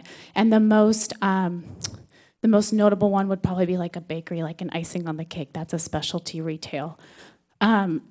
Excuse me. If council were to rescind this administrative policy, with the absence of it, any food use would have to go through a restaurant conditional use permit process. So it would be staff's recommendation that you consider what you want to do with specialty retail, if it's still the council's desire to have that, to put new provisions in place, be it a definition or a policy, before we rescind the administrative policy. You could look at doing this again with a council policy or a town code amendment. The other issue or a concern that came up is that we do talk about specialty retail in our traffic impact policy, and the two definitions, the two definitions are conflicting. So we, for example, call out ice cream in the administrative policy as not a specialty retail. But if you come through and you're asking about traffic and you're an ice cream shop, you would then be specialty retail for traffic and not incur those fees. So that's very confusing for a business to say. They call one department, oh, you're specialty retail. They call another and you're a restaurant. So those two definitions should really be aligned whichever way you want to go. And then the bottom one is that once we look at those food uses, that could require some realignment of our restaurant definitions, or there may be a preference to realign some of those restaurant definitions. The notion of seating within a specialty retail business has come up quite frequently. We often say once seating it is added to a business, you're now a restaurant. And with the changing times and with the online sales being such a high rate, people are really looking for a way to have an experience in their store, a way for people to come and congregate and enjoy whatever their services are. So is there the possibility of adding seating at maybe a more limited rate where it's half as much allowed as what a restaurant has? Or we did put together a chart to show you what restaurants are allowed to have. It was attachment 5, and then kind of gave you some hypotheticals to consider. So ordinance 2021 came up quite a bit last meeting, and this is the ordinance that strongly discourages the replacement of retail with a restaurant space. And this is a difficult thing. I understand Planning Commission has denied several minor restaurant applications because of that strongly discourage. So I know Yogurt and Love was one example. The Planning Commission all said, oh, we think this is great, we think it should be approved, but we feel like we can't approve it because of Ordinance 2021. So just giving you the opportunity to consider the intent of that and if it's something you still wish to have implemented. We talked a little bit about the traffic impact policy. The town specialty retail, that our retail definition and our impact definition don't align currently.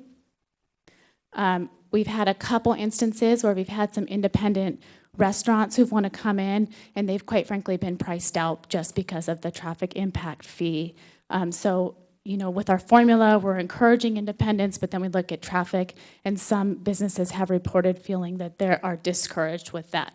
So that's something that you could consider looking at, and it came up in the last meeting.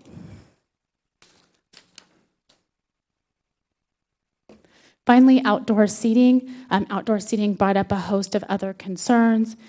Could you add it? If a business wants to add it, would that come from their total number of seats? Is it something that we could consider doing seasonally? And then that, of course, opened the door to how we define seats, how we calculate seats, and then the creative solution of could we add rooftop seating came up as well.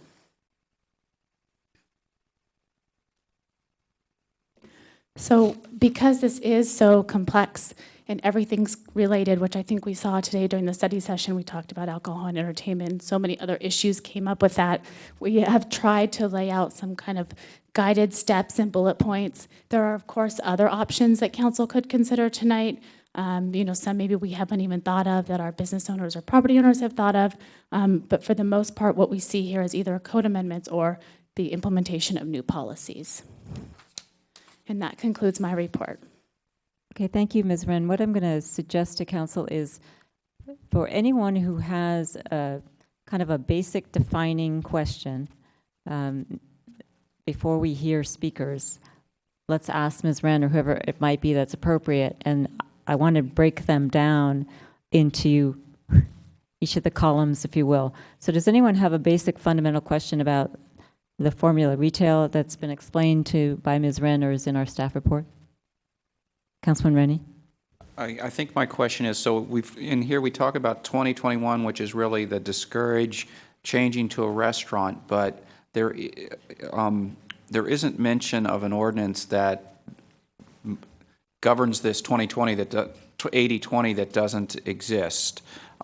So is there, I'm pretty sure it's not mentioned in this report anyway, so is there an ordinance that somehow governs the changing to formula retail from non-formula retail? There is, and I have a copy of it here for you. It does explicitly state the intent of the council at that time to preserve the unique mix of businesses downtown. It's pretty lengthy. Would you like me to put it up, or would you like me to? Why don't you just give us the attachment number, because I think we had it from our last staff report. If you could give us a reference. I don't know that it was the formula that it was retail the ordinance. We had it from our previous staff report. It's 2107, and I don't have an attachment number here.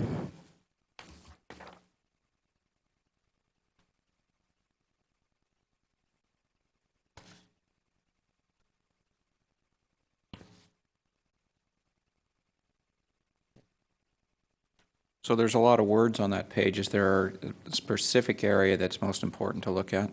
Well, the first one speaks to the intent. that we're recognized for our unique retail environment with the mix of unusual, or a mix of retail businesses in terms of type, ownership, and appearance. So that just talks about that the existing number of formula retail could, if it expands, it could threaten the independent. The 80-20 never existed. It was something that I believe a council member had said in a council meeting, and then staff took it into practice. It wasn't established anywhere. Okay, so it sounds like it's a very soft recommendation that we've turned into a very hard one then. Basically, I think that what my understanding of the intent is that the council just wanted to see who those formula retailers were and have control over the entire downtown not becoming formula. From our benchmarking, those cities who don't have these ordinances in place have recently found that rents are increased because the formulas can pay the rents, and it drives the smaller independent businesses out of town. Understand. Thank you. Maybe we don't want to talk more about that now until we go back to I just want to ask basic, fundamental, defining questions on these issues. Before, I want to actually follow up on Councilman Rennie's question. The 80-20 was something that staff decided upon based upon a comment from a single council person. It's nowhere in a policy. It's nowhere in an ordinance. It actually doesn't exist. That's correct. Okay. So if council wanted to actually create something, it could, but there's nothing right now. That's correct. Okay. We could actually direct staff to say, and please stop doing 80-20. Yes, and we actually have been working very hard with brokers and with business owners and property owners to help them understand that that is a false statement or false understanding in the community, and helping them try to understand that that's not to discourage applications. Okay, thank you. Councilwoman Sayoc. Two questions. The first, with regard to 80-20, I understand that that's a fallacy, but if I remember correctly reading, we're only formula retails at 10%, is that correct? I don't remember off the top of my head, but I want to say it's something around the 12 to 14%. It's Okay. nowhere near 20. Yeah. And then the second question I had with formula retail, in your benchmarking, did you find any other cities that were looking at it beyond US and worldwide and looking at it, are there any in the state?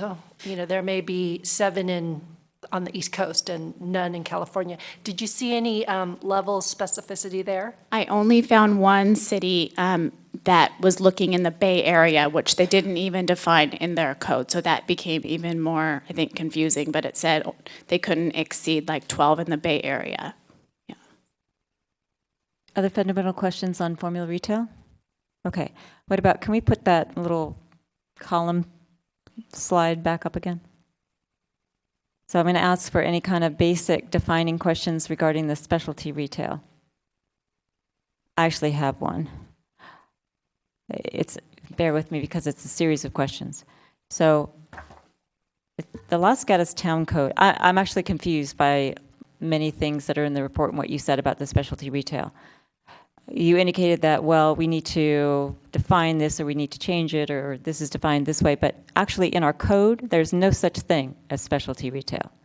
And you said, well, if it's going to sell food, then it's going to have to get a CUP, et cetera. But the definition of retail use that's currently in our code includes small markets, businesses which sell meat, vegetables, dairy products, baked goods, candy, and or other food products.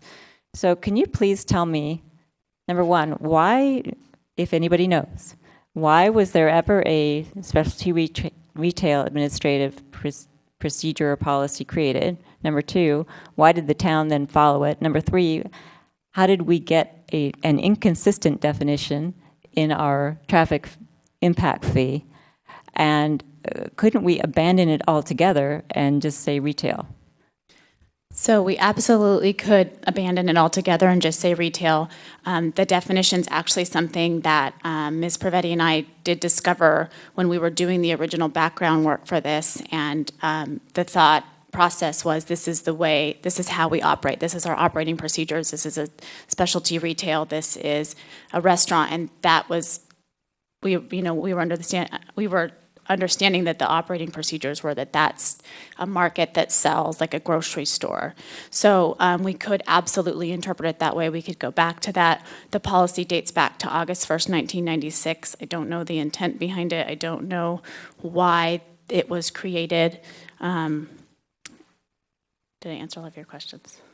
Sort of, but not really. But it's certainly an option. What I'm trying to figure out is we have a definition of retail. There it is. It includes food. So is there any reason that the council couldn't simply say, we forget the specialty retail discussion, we're going to rely on the existing definition? Is there any reason we couldn't do that? Except for the fact that we've got it in our traffic fee and we would have to change it. Except for that. I don't believe so. I'll refer to Rob if there's. And I could probably speculate, probably the specialty retail was, and Joel might have some speculation but doesn't want to, but I would say it was probably done for reasons to get around some of the parking requirements by creating another category. Okay. Thank you.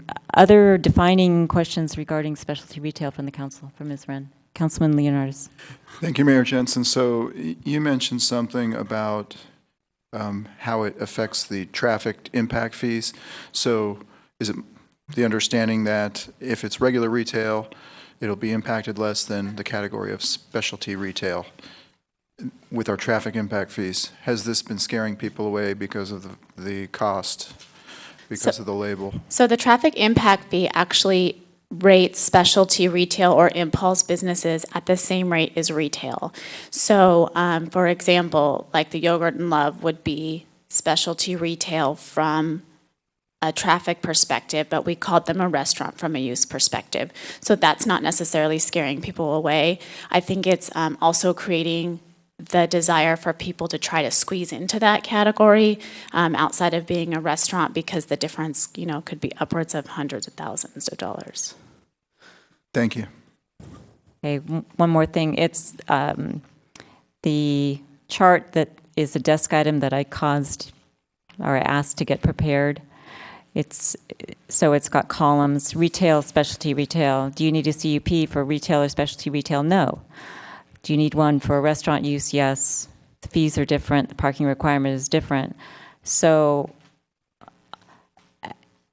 my question is specialty retail is something that's attempting to define something different than what's already in our code that's a restaurant? So if it's a chair, if there's a chair, is it specialty retail and we're not just calling it a restaurant? Is that sort of the tension here? So once seats are added, it is currently called a restaurant. I know that there was, for example, a tea vendor that wanted to come in who sold loose leaf teas, and we were going to call them a restaurant because they would prepare the tea that you chose if you wanted to try it, and they often have 2 stools in their restaurant or in their business. So because we don't have the ability to define it any differently, that would be pushed through a restaurant conditional use permit. Okay, so last one, I promise. Oh, that's okay. Specialty loose leaf teas with chairs. Tell me how that's different than Pete's or Starbucks. And are Pete's and Starbucks restaurants, or are they specialty retail? So they're restaurant for use, but they're specialty retail for traffic. And the loose leaf tea was an augment to the retail component. So they were a 90% retail store. But before you went through and picked your blends, they would offer you the opportunity to try it. So is it a sample? Well, then you get into how big is the sample? And this is some of the questions that we have a hard time when we work with applicants on. I guess so, because I could try something at Pete's too. So, okay. Councilman Leonard. Thank you, Mayor Jensen. So based on that last statement, how is that different than a wine tasting without an alcohol license? If you're just going to sample tea and then perhaps buy more tea, right? Isn't it the same as wine tasting? And how do we classify like a wine tasting? So because wine tasting has alcohol, it would always come to the council, and that's how everything with alcohol is written in the code right now. Even if they weren't opening the bottle, it would come to council. So I see your point of it being specialty retail. We would treat it, though, as a full conditional use permit because of the alcohol component. Thank you. Vice Mayor Spector. Thank you, Madam Mayor. Well, let's circle back to that one then. The wine tasting, you are considering it a specialty retail for the purposes of what? So we currently consider the ones that we have in town, they are wine retail and bars, and that's how they come through. We don't have a model right now for a specialty retail for wine. I was just looking at it as a hypothetical from the council member. Right now, we haven't had anybody come through, and I think, quite frankly, it's because we have these very small square definitions, and if someone can't fit in it, they don't see themselves landing in Los Gatos. And because I understand that if it's the wine tasting, it's liquor, it's going to get a CUP right now. I understand that. But what it wasn't clear to me is if it was a retail, a specialty retail, and you had another word for it now. What were you calling the wine tasting? Impulse business. Impulse business. So that's the impulse is from the traffic. That's how that word comes from the traffic policy. All right, so you're looking at the business, you're saying, okay, it has alcohol, gets a CUP. It is an impulse business, so it's examined in a certain way under our traffic policy. Probably what? Is not as stringent on the traffic policy? Right there, it's rated at the same as retail. So basically, most existing developments have a retail rating or higher for their traffic. So they wouldn't trip the additional trips to pay for. So for example, a Pete's or a Starbucks, from traffic perspective, is an impulse. There's no traffic impact fees that are assessed for them because they're seen as an impulse business. People stop on their way to somewhere else. Whereas an independent restaurant who wants to come in to the same space would be charged for each trip as a high turnover sit down or whatever category of restaurant they are for traffic. One more question, because it actually gets more complicated as I ask the questions. The impulse business, the one that apparently avoids the traffic impact fee, is that something that we codified, or where's that from? It's from the traffic impact policy, the council policy. All right, thank you. Okay, so Ms. Wren, I'm going to ask you about and refer the council to the attachment to one of our desk items tonight, which is the traffic impact policy, which contains the definition of specialty retail. And it's called specialty retail. It's not called impulse business. It says specialty retail uses are defined as walk-in and impulse businesses, and I would just pause and say that nobody goes to coffee on impulse. Such as juice bars, yogurt shops, coffee shops, donut shops, and similar uses which do not generally serve meals. Okay, think about your coffee shop with the sandwiches and the pastries, etc. Have limited or no seating. And so they don't get a traffic fee. And I guess what I'm trying to figure out is, it seems like we have a definition of retail that includes food. And when the tipping point is if you put a chair in it or if you serve alcohol, correct? Correct. Okay. So the council could certainly decide that it's happy with the retail definition, eliminate a specialty retail definition, and just call something a restaurant if it actually is a restaurant, or require a CUP if it actually has alcohol. Yes. Okay. Other questions about specialty retail? Vice Mayor Spector.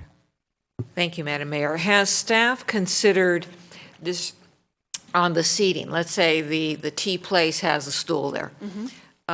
Distinguishing between a specialty retail that and saying it's not a restaurant because it has one stool, as long as it doesn't have tables.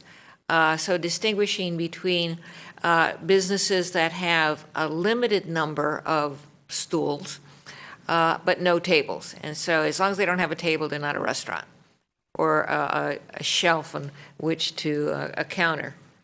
Have you looked at it that way? So that is something that we've talked about, and it's of course something that you all could decide on, and that's where the idea of the limited seating actually came up. We have a lot of requests for standing counters, couches. How do you put a seat number on a couch? Well, there's 3 cushions. Is that 3 seats? You know, there's a lot there that's up in the air for questions. And how do businesses, and this is where the hybrid business conversation came in, is how do businesses provide some sort of resting area if they're, and we call it a seat, does it push them into a restaurant? Is there a way to have an area for someone to stop for a second, congregate, whatever it is, without them now being a restaurant? And that's certainly something that, you know, you could consider and give direction on tonight. Thank you. Any other fundamental questions on specialty retail? Okay, any fundamental questions on outdoor seating? All right, I have actually a question on that. I just want to make sure that I am correct. The council recently rescinded its 1984 outdoor seating policy that was enacted in conjunction with its existing alcohol and entertainment policy. And am I correct in my belief that the town really does not have any restriction at all currently on outdoor seating, except for what's contained in on page 2, paragraph 8 of our existing alcohol policy, which says alcohol service in approved outdoor seating areas may be permitted if adequate separation from public areas is provided as determined by the town manager. The separation shall clearly suggest that alcohol is not allowed outside the restaurant seating area. Is that it? Yes. So anybody could put their chairs outside right now if they wanted to. I think the other spot that I will pull up here shortly is there, I'll have to check the CUP table to see if that specifically has its own category, so I'll double check that really quick. So I just want to make sure, and I mean, if I owned a restaurant, I'd probably put chairs out right now because why not? But if, as long as I had the quote separation unquote, but certainly if I had a roof, I'm separated for sure. So I qualify for rooftop outdoor seating right now. If I want to put 10 of my 20 seats on my roof, I could do that right now based on the regulations we have in the town. Some of the CUPs do explicitly prohibit seating outside. Okay. Vice Mayor Spector. Thank you. I was under the impression that the limitation on outdoor seating now is the ABC and not the town at this specific juncture. So the ABC does have requirements if you're going to serve alcohol outside. Otherwise, they don't have any preference on what non-alcohol serving establishments are doing. But assuming alcohol, their requirements are a certain barrier, and I'd have to refer to either Laurel or Joel for the exact amount, but there is a barrier requirement. It's similar to what the mayor just read from our existing alcohol service policy. Okay, I just want to follow up. That's the same thing I read, that it's a clear separation, quote unquote. It not necessarily means it's a planter. It doesn't necessarily mean that it has sticky bushes in it or whatever it might be. It just needs to be a clear separation. Exactly. Okay. Other questions on outdoor seating, fundamental questions? Councilman Leonardis? Thank you, Mayor Jensen. How do you distinguish between, say, private or business-owned outdoor seating and public outdoor seating? For instance, you go to downtown Los Altos and there'll be street furniture and there'll be umbrellas and chairs and couches and things out there where people can just hang out. And it's not necessarily owned by the restaurant that's near it. Another example would be, we've had requests for parklets. If one were to put a parklet into a public parking place and that parklet essentially serves the businesses in that area, technically you're taking town taxpayer-supported resources and you're giving it to a business for, I'm assuming, nothing unless there's some kind of a financial arrangement to reimburse the town. So how do you make that distinguish, or how do you distinguish between that public versus private seating in those instances I just gave you? So currently, from those instances, the only public seating that the town would have would be the metal benches that we have along the streets. We don't have any other mechanism in place to bring in public seating at this point. I'm sure that's something that we could do with funding and with direction. Is there anything else you'd want to add about adding the public seating? So the parklet issue, it would be a council policy on whether those would be open to the public regardless of who they were in front of, or whether they would be for a private business, which can be done through an encroachment permit. I think the question is can a business just put out seats outside their business right now? They couldn't if it was in the public right-of-way. They would have to have an encroachment permit with the correct liability insurance and hold harmless, and that's still a policy question that council would have to weigh in on. So perhaps a question for Mr. Schultz and follow-up. Say the sidewalk is 10 feet wide in front of a business.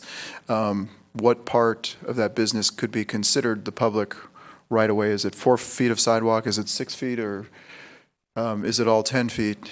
And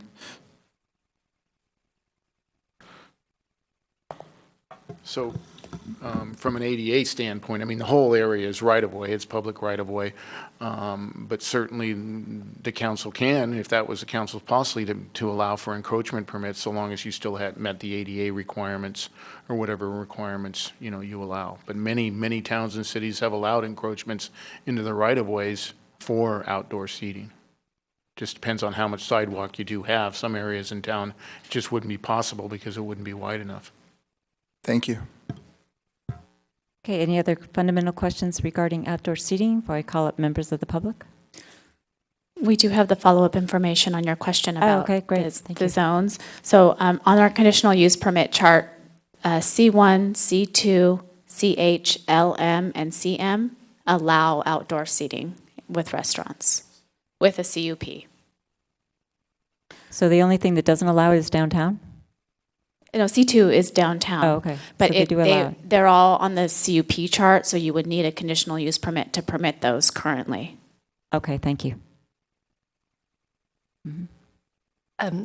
So are there areas of town that do not allow outdoor seating? Take the flip side of that. There are, but they're not areas that you would typically see commercial. They're the residential areas, and not where restaurants wouldn't be allowed in those areas, basically. So anywhere a restaurant is allowed, you could have outdoor seating, but it's in your conditional use permit. Okay, got it. Thanks. Okay, anything else before I call up my speakers? Thank you, Ms. Wren.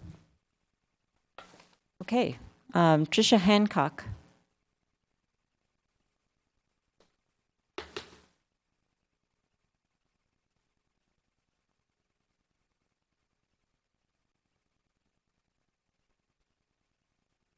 Well, I handed my card in when I was thinking that I was going to be coming into open session, so I'll just make this quick. And as far as I thought it was going to be about the traffic and the signs that I was going to speak about, so I don't know if I can do that or not. I guess I can just reconfirm that my numbers were down too. I have a business, retail business, and my numbers were down on the weekends as well in the summer. Okay. All right. Is there anything you want to say about all these issues that we've just been talking about? All about these issues, in terms of outdoor seating, I do have a restaurant next door to me and a bar on the other side.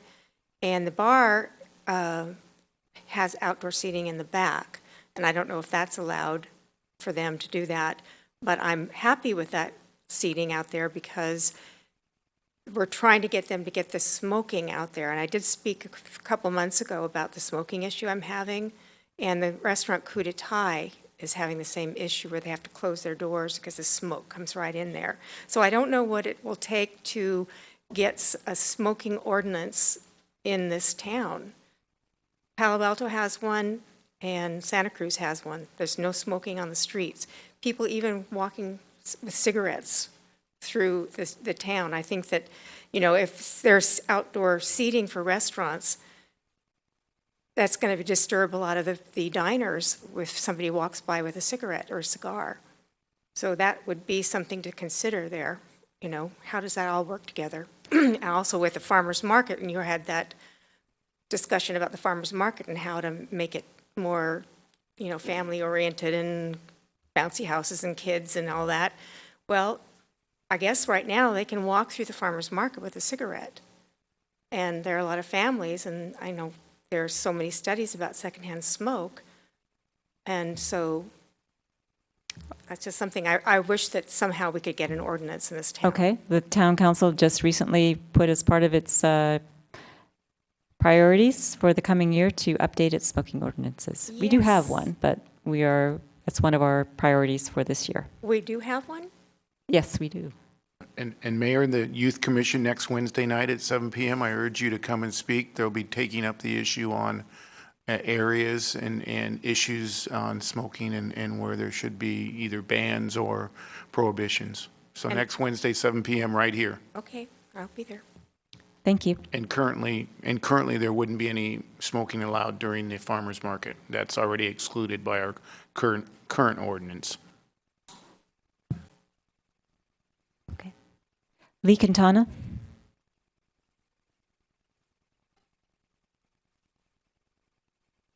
I'm sorry, the Youth Commission is Tuesday at 7 p.m. Thank you. Lee Quintana, 5 Palm Avenue. As the mayor has expressed, this whole thing is complex and integrated. And the mayor once asked me why I thought that the town needed to do a comprehensive zoning update. And I think this is an example of why I think it's needed. I would like to say that I thought the staff report was very thorough.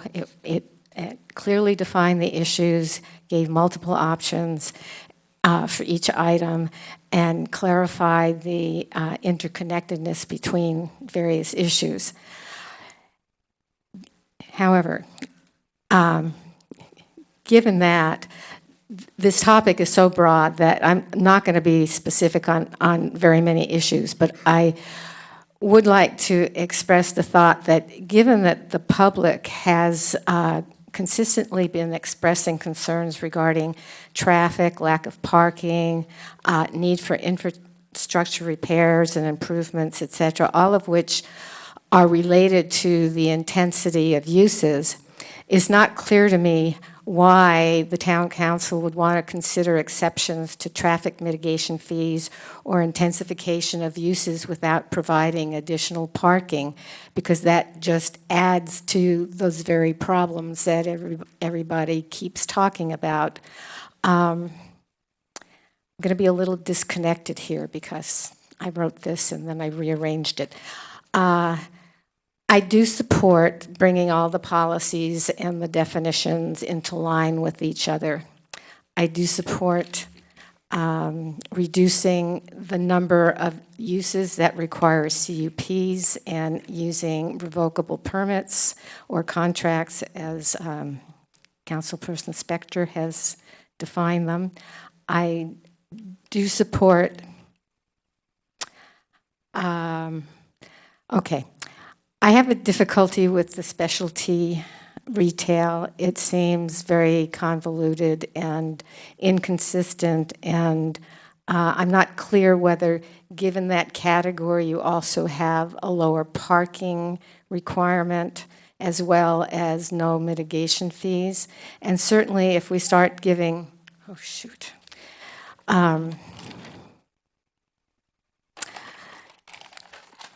I have too many things to say, so I will just say that all the comments that I made at the study session are applicable. And lastly, I'd like to say that while the town does have a number of vacancies in town, it is still a very vibrant town. It's more vibrant than most downtowns of the same size in California and across the country. Let's see if you have questions. Nope, thank you very much. Larry Arzi.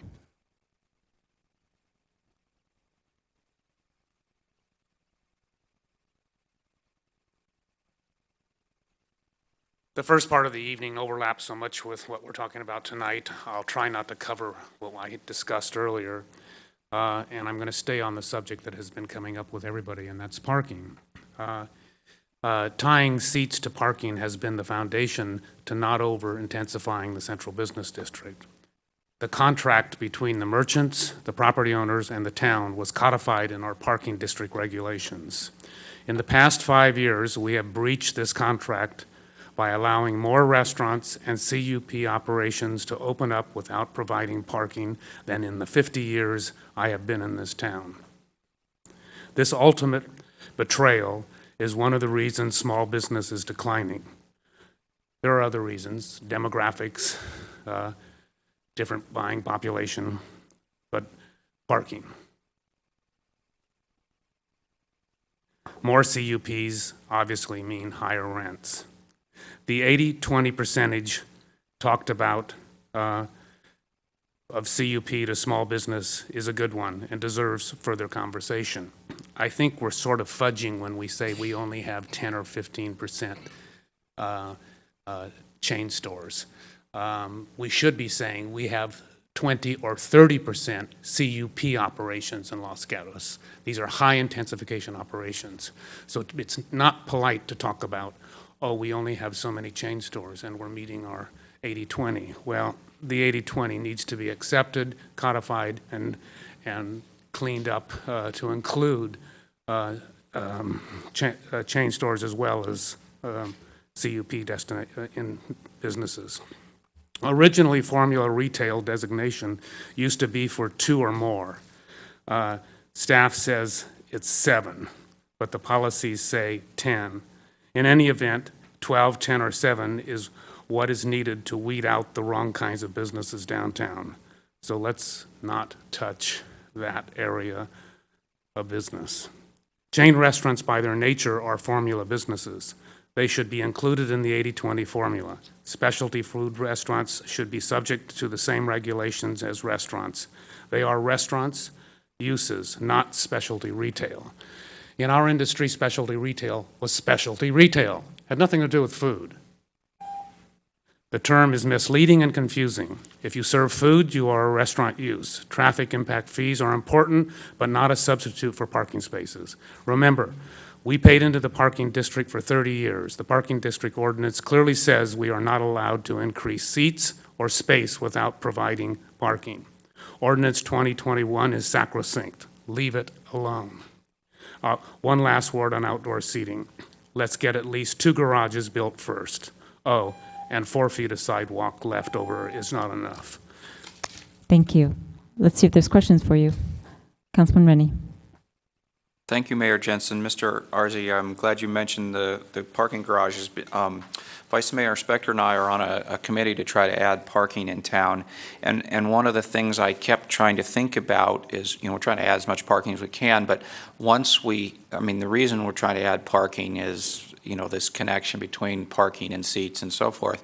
Do you have any ideas on, let's say we add 100 spaces or we add 300 spaces, how do we then allocate that back out? How does that affect this whole formula that used to be there? Well, on the first parking garage, I think you should elevate it, attach it to the people who already have CUPs that weren't given parking space. They didn't have to do parking spaces. So we use those up first. So that means we've gained no parking places. Now, the new parking garage discussion, being the one behind Mountain Charlie's, is not going to accomplish any additional parking in the reality of that we already have parking there. And if it's anything like the parking garage we did behind the new deli on Station Way, we gained no parking places. We paid how many millions of dollars into that, and it was a maintenance operation, had nothing to do with parking.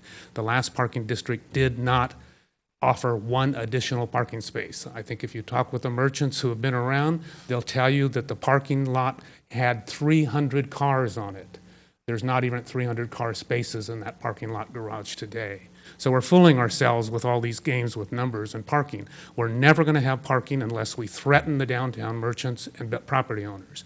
We are not going to give you any more CUPs until you provide parking. 0, that's it. The town did that to us in the 70s. I discussed this earlier with you. Let's have the guts to do it again. we look to you as leaders. Follow-up? Mr. Holt also has the idea of trying to use valet parking to increase our parking capacity. How would we figure out then how many more spaces we have and how we allocate those out? Well, first of all, they'd have to be free valet because the town has an ordinance not to charge for parking. So that's one problem. We can iron those out. Valet parking works and it doesn't work. You never can tell when you're going to have the quantity of people that you need to have in valet parking. Valet parking has been tried and tried and tried, and it's only a little stopgap for seasonal use. Thank you. Other questions? I actually have some questions for you. A neighboring jurisdiction, which shall remain unnamed, requires new businesses to utilize shared parking. And they must have a shared parking. So for example, an office parking lot that's not used at night or some other agreement with another property owner. If they have existing parking that's their own, they can get credit for that, but then share it with another. They have to add parking in shared circumstances if they add square footage. What do you think about that kind of I think parking we do regulation? it already. Pardon me? We've done it in the past. Do we, okay, you think we do it now? Yes, we've done it in the past. I think the Opera House did it when they were operating. They used the right. The Opera House did it as part of its CUP. Yeah. They had to. I'm talking about just as a general rule, putting it in an ordinance that requires people to have shared parking. Well, other than 4 parking places at a crack, which is certainly not peanuts, I don't know a space is big enough to accomplish that. Unless we transport the cars across the boulevard or across Highway 9 into the parking lot behind the shopping center there. Okay. I don't think we have that kind of space, nor do we have that kind of forethought anymore. We might. You don't give us credit. I give you a lot of credit. Then I have a totally different question, and it goes to your comment regarding what you called chain restaurants. And I am thinking that when you think of a chain restaurant, you think of Arby's or Denny's or something like that. Am I right about that? No, pizza places. Okay, pizza places. Are chain restaurants. We have 2 of them in the Central Business District, and they're not counted as formula operations. Okay, so my question to you is, under our current definition of formula retail, if we were to add restaurants that would say 7 or more, I couldn't put a Daniel Balloon or a Michael Minna or a Gordon Ramsay or a whatever, because that would be a chain. Yes. And are you indicating to me that you think that that is fine, that those should be included as a chain restaurant? I'm saying, yes, they should be included as a chain restaurant. I'm not suggesting that we bring them into town. I think we need to put a limit on how many restaurants we have in the Central Business District. San Francisco, with the forethought of mine, allows only 2 restaurants per block in residential districts and residential shopping area neighborhoods. So I'm not, my question doesn't go to how many you can have, what you can do. I'm just trying to focus you on your comment about chain restaurants and see if you... Any restaurant that serves a meal that uses the standards of our chain restaurant or our chain, our restaurant, our ordinance that says facades, signage, color, whatever, is a chain operation. Okay. Just want to make sure that I understand your comment. So that applies to, if I've got 7 of them and I have the same chef, you're going to call that a chain restaurant? You have 7, yes. Okay. Yeah, keep in mind, it used to be only 1. In the early days... But I'm just talking about what we have on the books right now. It's 7, so... But I don't think you should increase decrease the amounts. It should stay 10 or 7. Okay. Other questions for Mr. Arze? Councilman Leonardis. Thank you, Mayor Jensen. Mr. Arze, you mentioned something about a parking garage being constructed. I think of the one that's behind Steamer's restaurant, the new Old Town, New Town.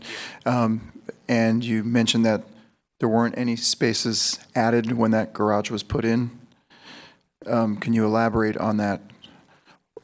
Well, based on what we owe back to the community for allowing intensive use restaurants to open up, we owe those spaces should be not be counted as new parking places. I mean, they're just, we're sorry we did this to you, and these spaces belong to the CUPs that we've issued already on it. By the way, that is a big pie in the sky. We're going to have to go 45 feet in order to accomplish the needs to get anything in there. That's one underground, one above, and one on top of that. So a 3-story is going to be minimal for the projection that we have in what we're doing to this town.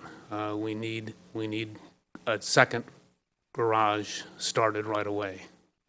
So you're referring to the one that's proposed behind the Charlie's Saloon? Yep. Would have to be 3 stories, and then we would need another one.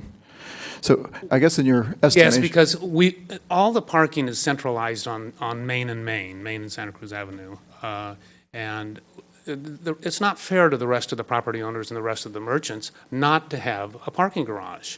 We have over and over again allowed that corner to over-intensify for no reason whatsoever other than tax revenue. We need another garage back towards Highway 9. In your estimation, how many spots do you think the town of Los Gatos is short at this time? Okay, well, we have, I'm going to just make up some numbers, we have 985 employees in town, and we have 997 parking places. You tell me. We need to have room for tenants to have their customers come and park easily. Parking is an interesting phenomenon in Los Gatos because there's usually only 1 or 2 parking lots full, 1 or 2 empty at any given time, and that usually is because property owners and business owners and merchants are using, employees are using those parking places. So how many more we need? 100, not including what's being built, not including the Mountain Charlie's proposal. So if the Mountain Charlie's garage maybe someday was 300 parking places... I don't think you're even going to get near that. Thank you. Any other questions for Mr. Arze? Wait a minute. Mr. Councilwoman Arze, you brought up something interesting about how some parking lots are full, some parking lots are empty, and primarily employees using particular lots. So is it necessarily, and I'm just like thinking out loud here, is it a parking problem per se of spaces, or is it how it's being utilized? If we start looking at shared parking and having a system so that employees are parking further away so that it allows more space for customers, couldn't that help Absolutely. alleviate? That has been the basis of conversation for the past 2 parking districts that I've belonged to. I've sat on the parking committees for this town twice. The quote we used to use is, we don't have a parking problem. We have an employee parking problem. If we were able to utilize an area in town for employees to park, we would be fine. I mean, we at one time suggested all the way out on University Avenue where cars park parallel to turn them and park them at 45 degrees because that'll hold the 100 cars right there, and trolley them in or bus them in or whatever. Okay, so then knowing that, in your discussions when you were sitting in with recognizing that, what were the obstacles that you found you were facing or others were facing in actually having that implemented? Money. Okay. Who's going to pay for the service? Certainly not the merchants. The merchants have been poverty-stricken for 30 years, in my mind. I mean, for a merchant in this town, I would say it's less than 1%, and I'm talking about hard goods, soft goods, dresses, and whatever, less than 1% gross over $1 million a year. So it's very difficult, and by the time you take 40% off overhead, you're making $60,000, and then what do you do with it? You have, after your employees are paid? Bad news. Thank you. Vice Mayor. Thank you, Madam Mayor. Mr. Arzi, it has been my understanding in the past that with regard to employee parking, I also understand that employee parking has been a significant issue, but that employees do not want to or are hesitant to park going north on Santa Cruz or going toward Highway 9. What is your experience? Strong leadership in the retail stores. I mean, I had 12 employees. They parked where I told them or they'd be fired. It was part of their contract. Most people aren't like me. Thank God for you. Oh, I got a smile. Gee, I tried 3 times tonight. Couldn't do it. Thank you, Mr. Arzi. Okay. Anything else for Mr. Arzi? Thank you, sir. William Reynolds?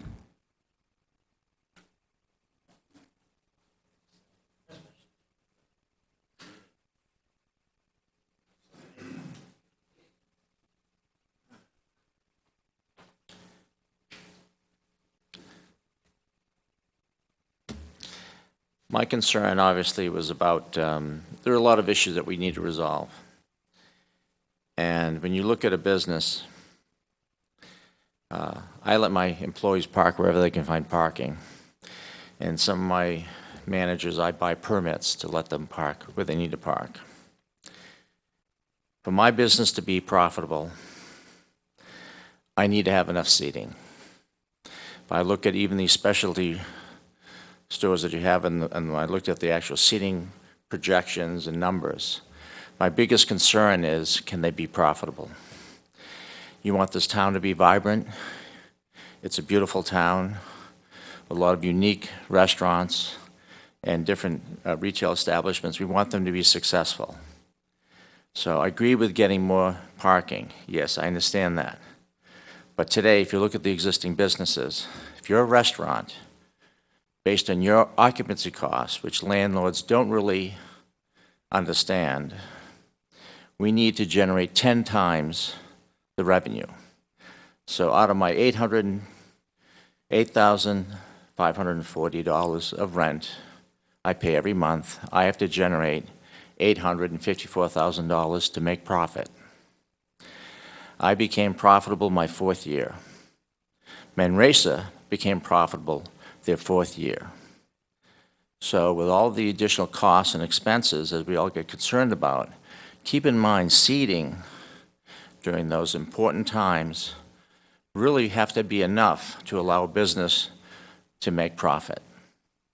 So as you constrain situations, as you're looking at the bigger picture, just realize that we're all small businesses and that we need your support in allowing us to have enough seating.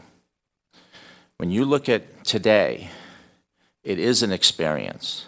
When I look at the contributions that the yogurt shop, right, next to my restaurant, has brought the vitality to that area. Kids get to sit there, they get to communicate, they're sitting down with their friends. It's a community event just like people at coffee shops are working and dealing with business every day with their associates. It's a different world we're in. So my recommendation is do not constrain seating.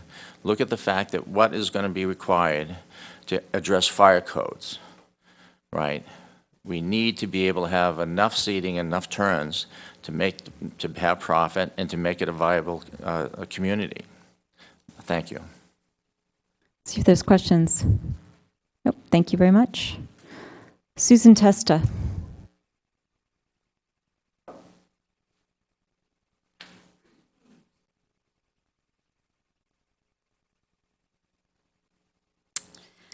So I've been reflecting about something I said at our last meeting, and it was about formula retail, and that I'd be okay with allowing more in. And I kind of regret saying that at this point, because I just went through a list of just the downtown area, and I'd just like to read this to you really quick.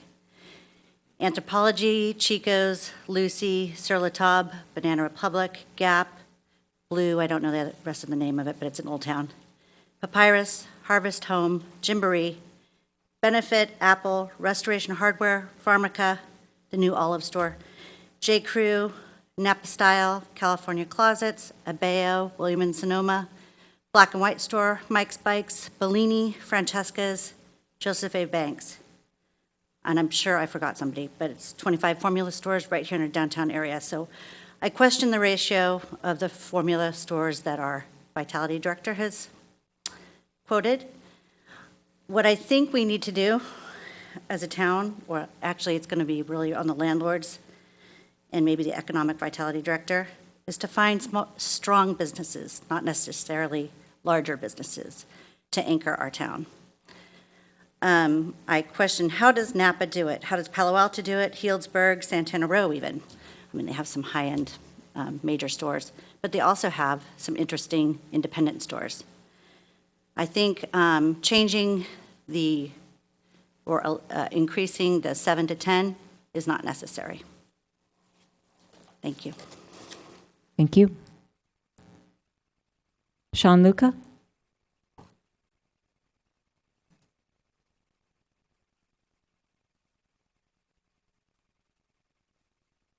Evening, folks, Madam Mayor, Councilman. First, I'd like to say, I'm Sean Luca, Yogurt and Love, sorry.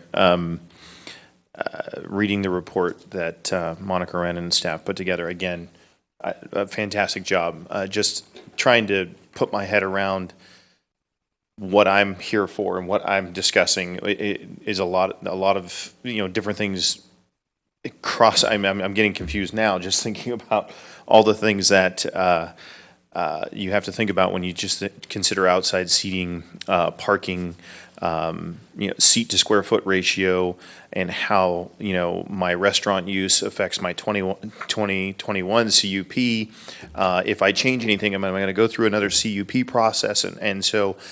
And I'm just trying to be a happy businessman in Los Gatos.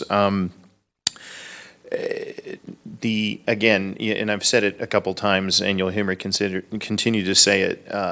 Los Gatos has a parking problem. It's many different facets, and I think there's a lot of things we can do to curb the tide. May not necessarily fix the problem tomorrow. But that shouldn't let us or stop us from doing the other things that make a lot of sense. Understand the concerns about intensity, but when you have a vibrant downtown, you're always going to have intensity. I mean, that's the whole point. That's the reason why businesses come here to do business. That's the reason why people come to Los Gatos and do business in Los Gatos, because we have the intensity. I'll go back to points around seating versus specialty retail restaurants, and how that would actually kind of land me in a situation where I could have 12 seats or 13 seats. I know Monica's been in and other folks have been in with their kids, and that's a quick 4 or 5 seats gone in a heartbeat. You limit the amount of seats that I can have, you're limiting the amount of customers I can serve. I'm in a better situation in that I don't, you got your cup and you can go. So if it is busy, you're just going to turn around and walk out, and that's great for me in my business. When I look at other restaurant uses and limiting their seating capacity, you're limiting how much money these people can make. So when you make those changes, we pay the higher rents, we pay the parking fees, and then you tell us we can't have these many seats, even though ADA and fire say it's okay. So, a couple concerns there. And I guess my overall review of the restaurants and the definition of restaurants, I know in my CUP, specialty retail as a restaurant use, I do consider myself a restaurant. I don't have a fire, I'm not cooking anything. And that's just my piece. Thank you. Let's see if there's questions. Thank you very much. Alex Holt.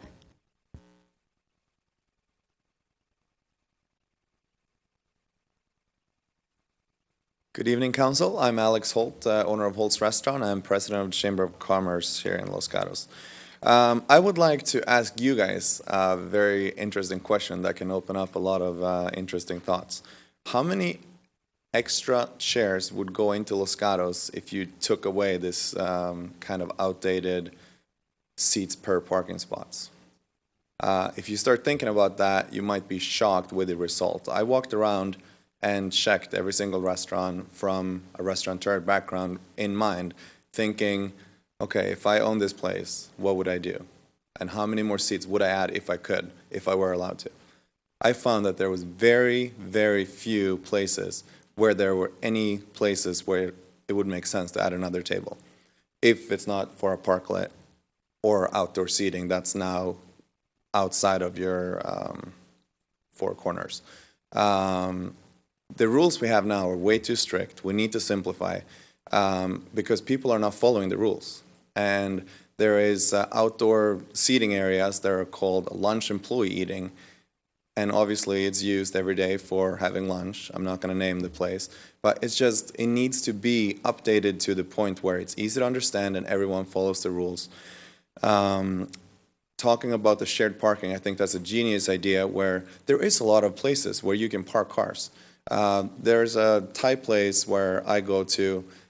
They are not allowed to use the parking lot at night for the Schwab business that right there. It says you will be towed if you use the parking spot, but they're closed at 5, and that should automatically be the parking lot for that business.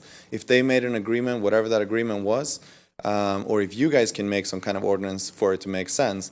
I went over to talk to Chase Bank. They allowed me to use their parking lot after hours, and I tried not knowing that I could do the valet, that I was not allowed to do valet. I did it for a weekend, and I almost doubled my business. And I used the parking lot that I was allowed to use across the street, very nice and easy. The guests loved it. The open public parking became more available for other businesses around.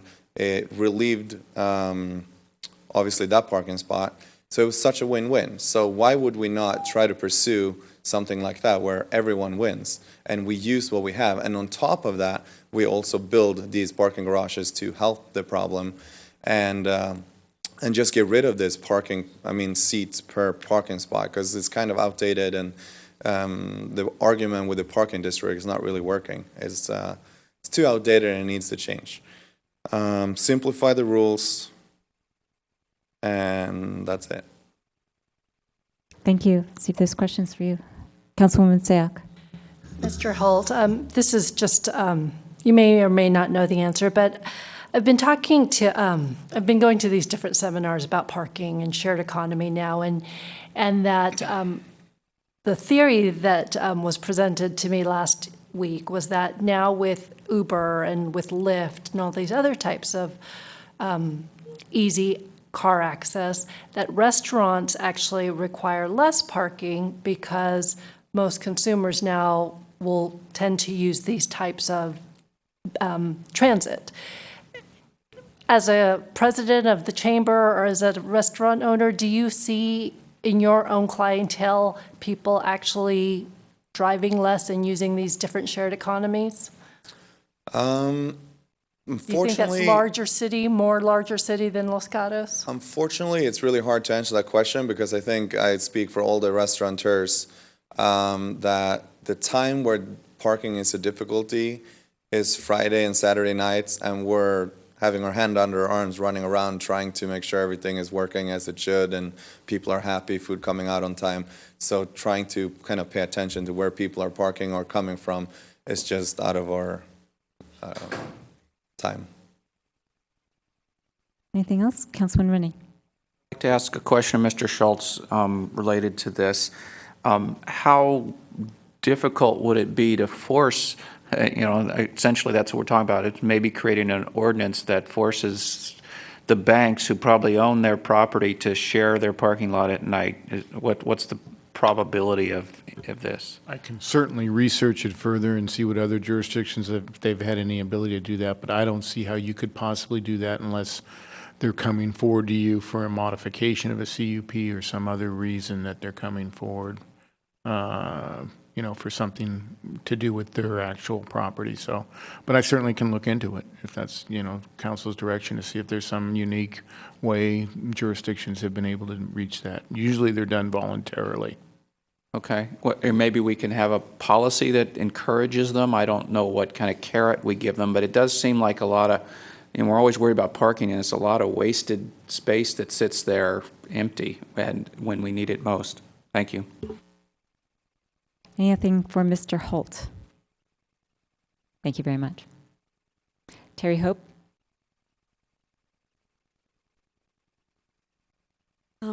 I agree that parking is paramount to having a more comfortable downtown and a more vibrant downtown.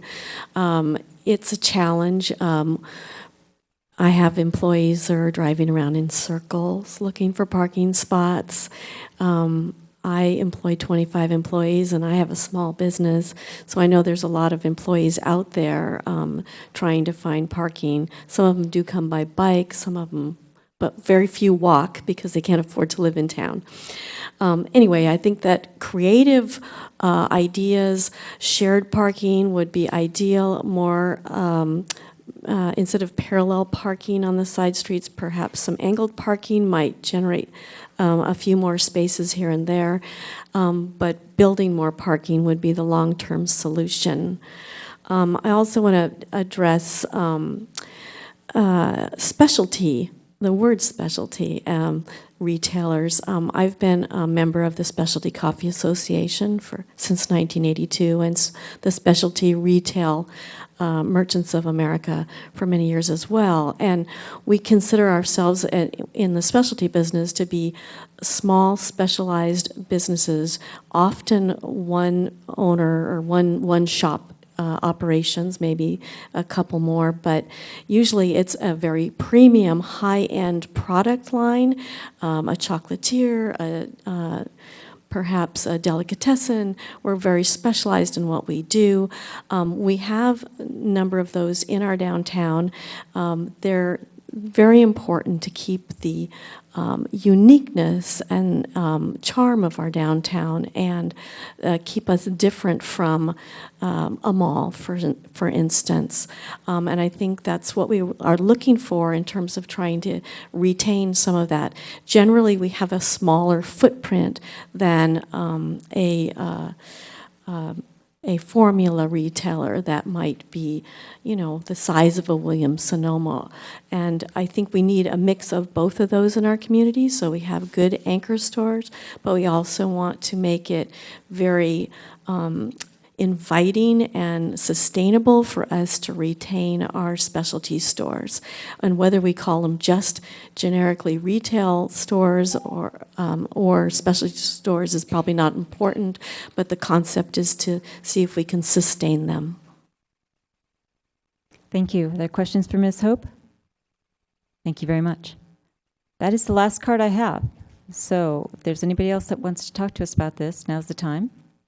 I'm going to close the public hearing. And I'm closing it. Okay. So I'm going to look to the council for first any additional questions of staff they might have, and then I have a proposal for how to do our discussion. So any additional questions of staff before we start discussing? Councilman Rennie. One that I had written down from before. So we have in here on page 11, I think, a list of the formula retailers in town. My question would be, would any of those drop off the formula retail list if we change the definition of formula retail? I'm going to double check. But if you were to look at the recommended amendments that staff has proposed, all of these would still be formula. Okay. My second question, if I may. Actually, I'm sorry, Blue Illusion would drop off. Okay. My second question was, you've recommended different definitions for restaurants, but you've got a whole different, whole list of them in here. What I don't understand is how we use that list. So that was just prepared as a starting point if the council chose to look at food use and specialty and restaurants holistically. It was just out there as a discussion point. You don't have to use it. Those were some definitions that we drafted when we were looking at what the ITE, the traffic model that we use to generate the traffic trips. We were trying to line up those definitions as well for the high turnover sit down. For example, we use the word quality for a restaurant that we really mean a restaurant that's more of a fine dining long term, and quality has been questioned quite a few times by applicants. They say, you know, I am a quality restaurant, even though my table turns in 20 minutes. So we were looking at cleaning some of those up if the council desired. So your suggestion here is just to modify these definitions, but then not necessarily use them for anything? No, we still use them. We would use them for CUPs. When people come in, for example, the desk item, we have minor restaurants. So those are restaurants without alcohol, less than 25 seats. They go through the process differently than a restaurant with alcohol or a major restaurant without alcohol. So those are categories. And then from the traffic perspective, they look at what are the turnover times. There's some very interesting information that they use, like do you take reservations? Do you have a to-go window? So kind of looking at ways that we could align those definitions with traffic to, again, avoid the confusion that restaurants and applicants go through. Okay, thank you. Other questions before we begin discussion? Okay, so what I'm going to, yes, Councilwoman say it. Councilwoman. Ms. Wren, could you remind me, so formula retail, whether it's retail or if it's a restaurant, if we choose it, right now in the central business district, if a retailer wants to come in and it's considered formula retail, there's nothing that says strictly, no, you can't enter. It has to go through a CUP process that goes through Planning Commission and Council, correct? So the CUP would just go to Planning Commission, and then it has appeal rights to Council unless there's an alcohol component. And then the first part of your statement is correct. This is much like the 80-20. There's an idea out there that we don't want formula, that we discourage them, and actually the idea is just that we look at them, you know, more closely to make sure they're not throwing off the balance of our unique mix of downtown. Okay, so besides the time involved, could you give me a rough sense of monetary costs? You gave an example of I think it was a retailer that had shown interest, but when they realized the cost to go through that process, they backed out. Yeah, so the conditional use permit is the same whether you're a restaurant or a formula. It's based on which deciding body you go to see. So if you just go to DRC, it's that 4,000 number. If you go to Planning Commission, it's the 7,900. And if you go all the way to Council, it's the 11,400 with the fees for transcription and things like that. So it doesn't necessarily matter if you're a restaurant or a formula, it's which deciding body you go to see. Okay, before I call on the Vice Mayor, I had a follow-up question for Councilwoman Sayoc based on what you said, Ms. Wren. Right now, the town has a definition, a paragraph-long definition of formula retail that's contained in a whole long list of definitions under our zoning code that says formula retail, right? Yes. Okay. We don't have an independent code section that says how you treat a formula retail. We just have part of our CUP ordinance that says, and if you meet the definition of formula retail as indicated elsewhere, then the following findings need to be made, correct? That's correct. Okay. So we don't have a current ordinance with respect to formula retail at all. And if I'm not categorized as, quote, formula retail, unquote, I'm just categorized as retail, I don't need to get a CUP, correct? That's correct. And so the only thing that's making me get a CUP is if I meet the definition that's in our existing code, correct? That's correct. And if you're outside of the C2 or the downtown, you can be a formula and not get a CUP as long as you're under the 6,000 square foot threshold. Right. Okay. Thank you. Vice Mayor. Thank you. My question has been answered. Okay. Councilman Rennie. And maybe I'm beating a dead horse, but I'm still not understanding. Something's not adding up very well. So we don't need a CUP for formula retail, so what's keeping the town from changing to all formula retail? You need a CUP to be a formula retailer anywhere in the C2, no matter what size you are. Outside of the C2, you only need a CUP if you're a formula retail going into a space that's greater than 6,000 square feet. But this table that says comparison table for C2 zone says retail and then no CUP. There just isn't a category for the specialty. I mean, I'm sorry, for the formula. But if you are a formula retailer, you do need one in the C2.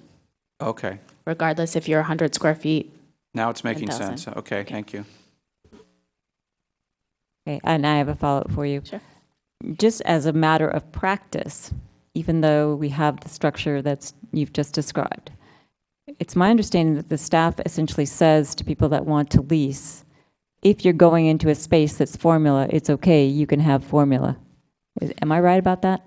Well, so what we do let them know is that the CUP runs with the land. So if, for example, a Gap were to leave, for an entire year, that CUP stays valid. So as long as a new formula leases that space within the year, they can assume the CUP, given that they can practice under those conditions. So that messaging is given, it's the same messaging we give for restaurants. The use can be replaced if you can accept the conditional use permit that's on that space. Thank you. I think that's interesting because I'm going to look at Councilwoman Sayak. I think that the impression that the Planning Commission certainly is given is that I never remember it having a limitation of a year. If the space was once formula retail, it can now be formula retail. Is that the practice? No, that's not our practice. Mr. Paulson. Okay. Okay. If Ms. Wren says that's not the practice, that's your answer. I'll go with it. Any other fundamental basic questions? Okay, what I would propose, I appreciate that we have these columns here, and I know it's much more complicated, but it actually gives us more focused decision points. And the staff report has charts and boxes that are broken down into formula retail, specialty retail, etc. And we can keep this up here, but if I look at the formula retail, for example, to the council on page 2 of our staff report, it gives us a chart that essentially has 3 discussion points. And what I would propose is that we go through those, because I do think that it's unfortunate that they're not combined in the same thing, because I think that what we have up there is very general, and what we have on the staff report is more specific that would allow us to actually reach some decisions. So if maybe we could put up page 2 on the overhead of the staff report, just so we start with formula retail, and we could maybe take up those questions. And while you guys are figuring that out, I'm going to look to the council, because one of the options that has not been presented in the staff report and is not presented up here is, does this council want to retain the distinction that is now the formula retail? Because one of the council's options is to eliminate it and simply go with the CUP, or the definition of retail that we have. So is there anyone on the council that wants to discuss the question of whether we want to rescind it altogether? I would be the one vote for that. Is there anybody else that's interested in that? Because then we'll move on to the other questions. Okay? So that's going to lose 4-1. So let's go to the other questions. Madam Mayor, may I ask I have another general question of staff before we get into these details? Sure. CUPs that run with the land, this has always been the stickler for me. How defined does a CUP have to be so that, does it really run with the land? Using Gap as an example, when Gap vacated, I think on North Santa Cruz, apparently it was a year, but does any formula retail that is in clothing, they could automatically enter that space without another hearing? Is that correct? So long as they can meet the conditions that are imposed, that have been imposed, and there isn't that lapse of time for over a year, then yes, they can. And So nowhere Gap. in the CUP can we name only Gap can be here, or, I mean, there's nothing we can do that specific? No. Okay, so the last question, so I have it in the back of my mind. Are there options? The biggest concern I think I've seen when we look at CUPs is that we think of not only the applicant before us, but we think of all the potential worst-case scenarios moving forward. And I think that's what always makes the deciding body stall. It's not necessarily the application before, but what could potentially go wrong in the future. So are there ways to create a CUP so that it gives us a little bit more flexibility when the next tenant comes in? So one way to look at it is with the use table overall for that particular zoning district. So if we're in the C2, there's the table of allowed uses. If the formula has an approved CUP, then that would essentially govern for that piece of property. It's very difficult to anticipate all of the situations, and so that's why your conditions become all the more important, because while we can't name a business by name, we can make sure that operationally they perform in a way that is satisfying and really works within the location that it's moving into. So the conditions become even more important. For example, like yours is, if Gap went out and Abercrombie and Finch came in, they're probably going to be able to fit within those parameters. But what we don't want to see happen is Gap go out and maybe another furniture store go in that we feel like we've got too many of those formulas. So that's just a pure, easy example of where you can tighten it up to make sure it's a clothing store. If I may, we do have some pretty specific conditions on some of ours, like it will say a women's athletic clothing store. So it's so specific, some of the conditions that we do have in place already. Okay, so that causes me to have another question. And I forget where this was brought up to us as a discussion item in our staff report, but I think one of the considerations was, did we want to, as a council, decide that we weren't going to have CUPs run with the land, or did we not have that? I thought I saw that somewhere. I'm hallucinating. Well, I think the option. Let me just ask this one. Yeah. That is an option for us. Is it not? Well, a CUP does run with the land. The other choice is if on top of having a CUP, you want to have an operational plan or this notion of an operational permit, some other mechanism that really would run with the establishment. And we've talked about it, more in the context of entertainment, but that could certainly go with other uses as well. And then that could be renewed annually or every 3 years or some other way of really controlling the business itself. Okay, which leads, a conditional use permit is a concept that is defined elsewhere than Los Gatos, and it is defined as running with the land. So once we call it as a conditional use permit, it runs with the land. So, correct. So, Okay. So on top of that conditional use permit, you'll find someone this operational plan or operational agreement with the example of Gap. On top of that, you actually have an agreement with the operator of that business, the Gap. And so in my scenario where Abercrombie Finch can meet all the conditions of approval and conditional use permit, you would still need to come in and get that operational agreement. It gives you one more tool to maybe have that checks and balances if you wanted that on top of a situation where you don't think that store fits. Okay, so just two things, and I'll open it up for others, and I'll have a comment before I do that. So Mr. Holt's scenario, I came in, I got a place that had a, quote, base CUP, unquote, and review me every 6 months and see how I'm doing. That's the layered on operational permit that you're just describing, correct? Okay, but if I had a shed, like my hypothetical, it's empty, it has nothing, then I don't have to layer anything on, but if I'm, based on the other regulations in the town, if I'm selling alcohol and have bands, I'm going to have a CUP.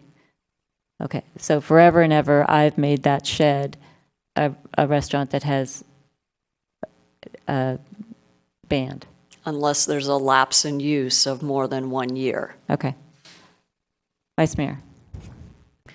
Thank you, Madam Mayor. When I was asking questions of Mr. Holt, I was trying in my own way to get to this issue because we have, and I actually think it would be a really good thing if someday, like the Chamber of Commerce or has this discussion.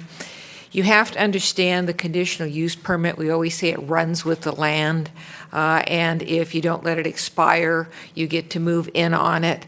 A conditional use permit is extremely binding, and it's almost impossible for a town to get rid of, to override a conditional use permit.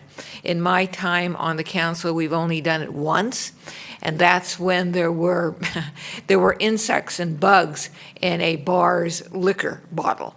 And so that's how far it went before we could get rid of a CUP. Otherwise, you just try and work around whatever it is. Now, I actually have found the operational agreements to be very beneficial at times. I think that I know that Chief Seaman, if I recall correctly, liked using them with the Los Gatos Bar and Grill and maybe Mountain Charlie's, I don't remember.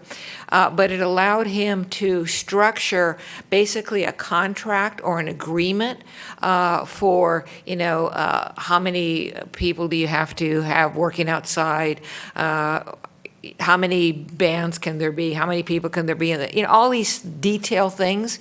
And he reviewed it at the end of each year, and if he needed to get rid of it, he would. And if he needed to tweak it, he would. So it's in a different context than we're talking about here, but a CUP is very different from the operational agreement. I think that the operational agreement does have its place, and that's what I was trying to communicate by way of question and answer with Mr. Holt when we were doing our study session. Thank you. And I'll just add to that, because I remember when we were discussing it, the Vice Mayor brought up the operational agreement, which I think is fine as described by Mr. Holt. The problem that I had with them and that I would continue to have with them as described by the Vice Mayor is that I would not want to put those in the hands of the Chief of Police, however competent they may be. It seems like that should be a consideration for the Planning Commission or the Council. So that would be my difficulty with that. I think that my little plan to try to get us focused on things is maybe not going to work. So I'm not going to try to do that. I'm just going to ask council to comment on whatever it is that they might, and then I'm going to ask staff to put those things up as necessary. The only thing that I would say that we might be able to accomplish, just to sort of tick it off our list, we've crossed off rescinding formula retail restrictions altogether, so that's off the table. The other thing that we can probably consider and keep on the table or off the table is a consideration of a rescission or an amendment to Section 2021, which is the ordinance which is strongly discouraging, quote unquote, the conversion of retail to restaurant. Does anyone want to rescind that ordinance? That'll be me again. So me again. So there's a consensus to keep that. Does anyone want to consider amending it in some fashion so that we are still going to keep that on the table to discuss? Councilman Rennie does. I do. Well, if I could make just Sure, a comment go ahead. in that way. So there's some suggestions in here for changing restaurants. Currently we just call it a restaurant, but I like some of the ideas of, I don't recall if we call it a specialty restaurant or a mom and pop restaurant or independent restaurant, but I think that we might want to make a distinction between a formula restaurant and a mom and pop, somebody starting Lexington House, their first one. Because again, the learning I got at the League of Cities session was uniqueness is what brings people into town, and that's really what Los Gatos is special about, and we want to encourage people to be innovative and we want to let the town evolve. Maybe we don't want it to get too much more intense, but we want to allow it to evolve, and we want to encourage people to try things. So I would want to not necessarily add a whole lot more restaurants, but I'd want to somehow encourage more mom and pop restaurants and discourage formula restaurants from coming into town. Maybe there's something we can add to the wording of that. I'll yield there. Okay, your comments make me think maybe we ought to go back to this chart that's up, but Vice Mayor? Thank you, Madam Mayor. I first of all, responding to what Mr. Rennie was saying, it could very well be possible to have the chain, however that's defined, but the formula restaurants require a CUP, and the non-formula restaurants not require a CUP, and that could address or begin to address the issue that Mr. Rennie was raising. Having said that, I seem to remember in the 792 pages that you have in your staff report here that you actually made that recommendation, but maybe I'm recalling this incorrectly. Ms. Rennie. Ms. Wren. That is certainly something that we could do, and that would be a recommendation that staff would see working well, given the applications that we typically get. But don't you have this somewhere in all of this? I believe so. I think so. It's on page 746. I've been living it for a couple weeks. It's in there somewhere, I think. All right, thank you. Did someone have a page reference for us? Page 2 at the very bottom. Page 2 of the staff report? Yes. Right, that's a discussion item, but did we have a recommended language? I think is what the Vice Mayor was asking. We do not have recommended language for 2021, but we do have recommended language for adding restaurants to the formula definition. And where is the latter? It was in the original staff report as an attachment, and I have it here. I can put it up. Okay, but before you do that, well, actually, we're on it. Go ahead. We'll just come back to the other.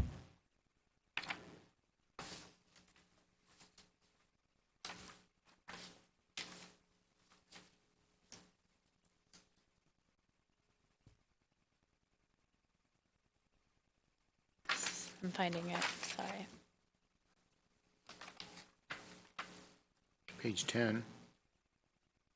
Okay, while you're doing that, I am going to see if there's anyone who wants to make a comment on adding restaurants to the formula retail definition, one way or the other, or has a question on the matter. Councilwoman Sayoc. A question and then a comment. You presented a hypothetical scenario, and I just want clarification from staff. If a Michael Mina restaurant came in or a Gordon Ramsay restaurant came in, would it necessarily fall under formula retail just because it's the same chef? Because the way I read formula retail right now, and I understand it's specific to retail, not restaurant, it looks at consistency and decor and menus and colors and schemes. I mean, there's a whole host of issues that require consistency in addition to the owner. So using this hypothetical example, and based on the language that staff has provided, would those types of restaurants fall under formula retail? I think it would really depend if it was just the owner and it wasn't called something that it's called at another location and it doesn't have these trademarks, which is why staff is recommending all of this criteria, then we could probably make a case that it's not a formula if you're looking at just the chef there. And then I'm looking at is... Are you going to move on to something different? Because I had a follow-up on that specifically, that the chef okay, go thing. ahead. I was good. Okay. I'm Gordon Ramsay. I have a whole bunch of restaurants, and they're all called something different. I might have my original Gordon Ramsay. I might have the Gordon Ramsay that's in X place. I might have some place else that's called something that doesn't have my name in it. But if I'm looking at the proposed definition, it's going to be a trademark, it's going to be identifier, distinguished. I mean, if I go and look up that restaurant on Open Table, it sure as heck is going to say Gordon Ramsay. Or if I'm Daniel Boulud, I might have DB Cafe, or I might have Boulud in New York City, but it's a Daniel Boulud restaurant. Or Michael Minna might have all kinds of things that are called different things, but they're a Michael Minna restaurant. Just like, I can't remember what, I'm a car and I have different models. That doesn't mean if I open up a car shop and I have 7 of them, it's not, that thing that's defined. So I'm having difficulty understanding if the goal at some point here, and maybe this is just my goal, is to make things simpler. If now I'm already going to fudge over, well, I don't know if it's the owner or how many he has or if his menu is the same, then we've created the problem all over again. So I'm just trying to figure out what your response to me would be to that. I can probably give Mr. you an Schultz. example right here in town. Sofa You Love came into town and opened without going through the processes of a CUP and retail, so we went into code enforcement.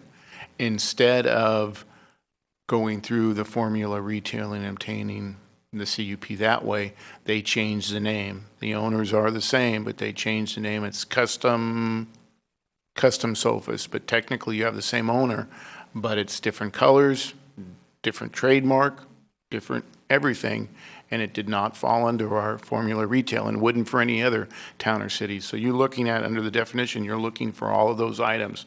So if it was Ramsey or someone else that owned it but still wanted to make it different colors and a different emblem and totally different restaurant, it wouldn't fall under the formula retail. Councilwoman Sack. Okay, a couple things. I'm going to be specific to formula retail. I personally do not think we should change the definition based on what I've heard. The change from 7 to 10, it sounds like it may be nominal. I do think a change in definition from worldwide to U.S. would be helpful. And the premise behind requiring a CUP of these nationals is that it does allow the public time to scrutinize whether or not they do fit into the character of downtown.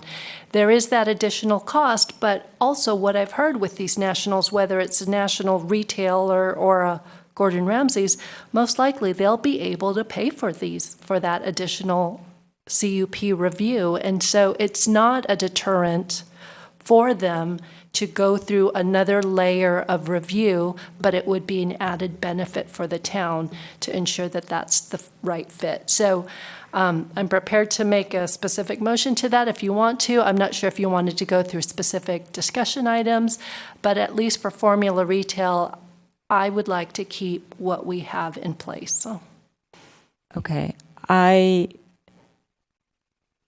think it's okay for you to make a motion, but we have several things. So as I listen to your comments, I ask myself, okay, well, you want to keep what we have in place.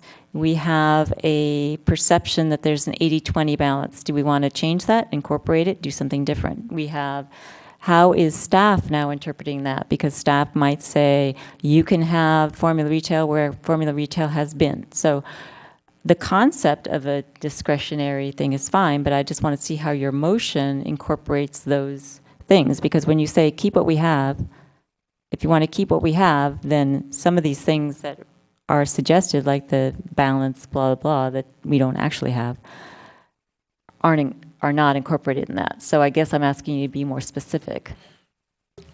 The definition that actually is up here is the staff recommended definition. And there is no mention of 80-20.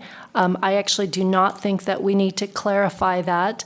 What I am proposing that we keep is that discretionary review.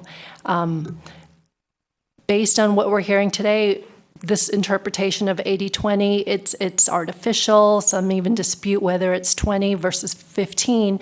But for me, the utmost importance is maintaining that discretionary review that a formula retail CUP hearing would give the town and the residents and the businesses the opportunity to further examine. And so before I ask for a second or discussion, I just want to ask you also, are you intending to incorporate any kind of restaurant, or are you specifically leaving that out of your motion? So the proposed definition incorporating a restaurant, so.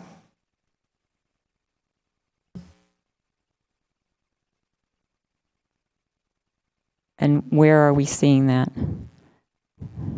It's on the first line of the proposed definition. Any type of retail sales establishment or restaurant. And this is, Just so I make sure I understand your motion then, it would be the current definition, which has 7, but adding restaurant, correct? Correct. So could whoever is doing the manipulation of the overhead, put it down to where the italics are, because that's the current, no, the other way? Move it up? There you go. So your motion is to retain that italicized language, but to add restaurant. No, my intention is to take the proposed definition. Formula retail businesses are defined as a type of retail sales establishment or restaurant which, along with 7 or more other retail sales establishments located in the U.S., maintains blah, blah, blah. let me just clarify the motion, because currently it's globally, not in the U.S., unless you'd like to make that change. No, Councilwoman Sayak is talking about the proposed definition, which does say in the U.S., not the italicized. That was my mistake. Correct, Councilwoman Sayak? Correct. Okay. Vice Mayor Spector. Thank you. I knew that was her motion. Her motion is after the proposed definition, which does encompass restaurant and which does have, she got rid of the 10, and she does have them in the United States, and I'm seconding that motion. Okay, any discussion on the motion? Questions? Councilman Leonards. I'll weigh in on the discussion. I appreciate the approach that we're taking here. It's an organized approach, and it addresses many things. I'm in line with the thinking that I think we need to address our more global issues with our downtown, like coming up with more parking, enhancing our infrastructure, making it more user-friendly. We had a speaker mention going out and recruiting strong businesses, independent businesses. I know right now Saratoga is doing a downtown master plan where they're going out and engaging the public. I think a lot of what we're discussing here is kind of getting down in real nitty-gritty details, which may or may not work. But if it adds intensity that we can't handle, I mean, we have downtown streets in the Almond Grove, they're all busted up, you know. Our sidewalks downtown are dirty, they're congested. We have people getting hit on bicycles and things. I think we need to approach our whole downtown and look at it globally before we start tweaking on all these little details, and that's kind of where my line of thinking is coming from. I don't want to be discussing putting in parklets and taking away parking for parking that we know we're already short of. So I'm just, I don't know if I'm really into this discussion other than maybe doing some tweaks on the traffic impact fees at this point in time. So I might be too left-brained for this conversation, I'm not sure. Madam Mayor, may I just comment to that? You certainly may. I certainly understand where Councilman Leonardis is. It's a very, very large discussion. What I'm trying to do is I'm trying to find where we have some consistency. My analogy is this is going to be similar to the Almond Grove. Let's try and find the smaller motions that we can agree on, and then try and tackle the larger issues in more detail. But at least I feel like we need to start making some decisions, because we have been talking about this for some time. I know that with a lot of these, Planning Commission is often at times trying to figure out, well, what does council want of us? And I just want to make sure that staff has clarity, Planning Commission has clarity, and that we can address these smaller things as we tackle the larger issues. Vice Mayor. Thank you, Madam Mayor. Ms. Sayak actually raises an issue for me.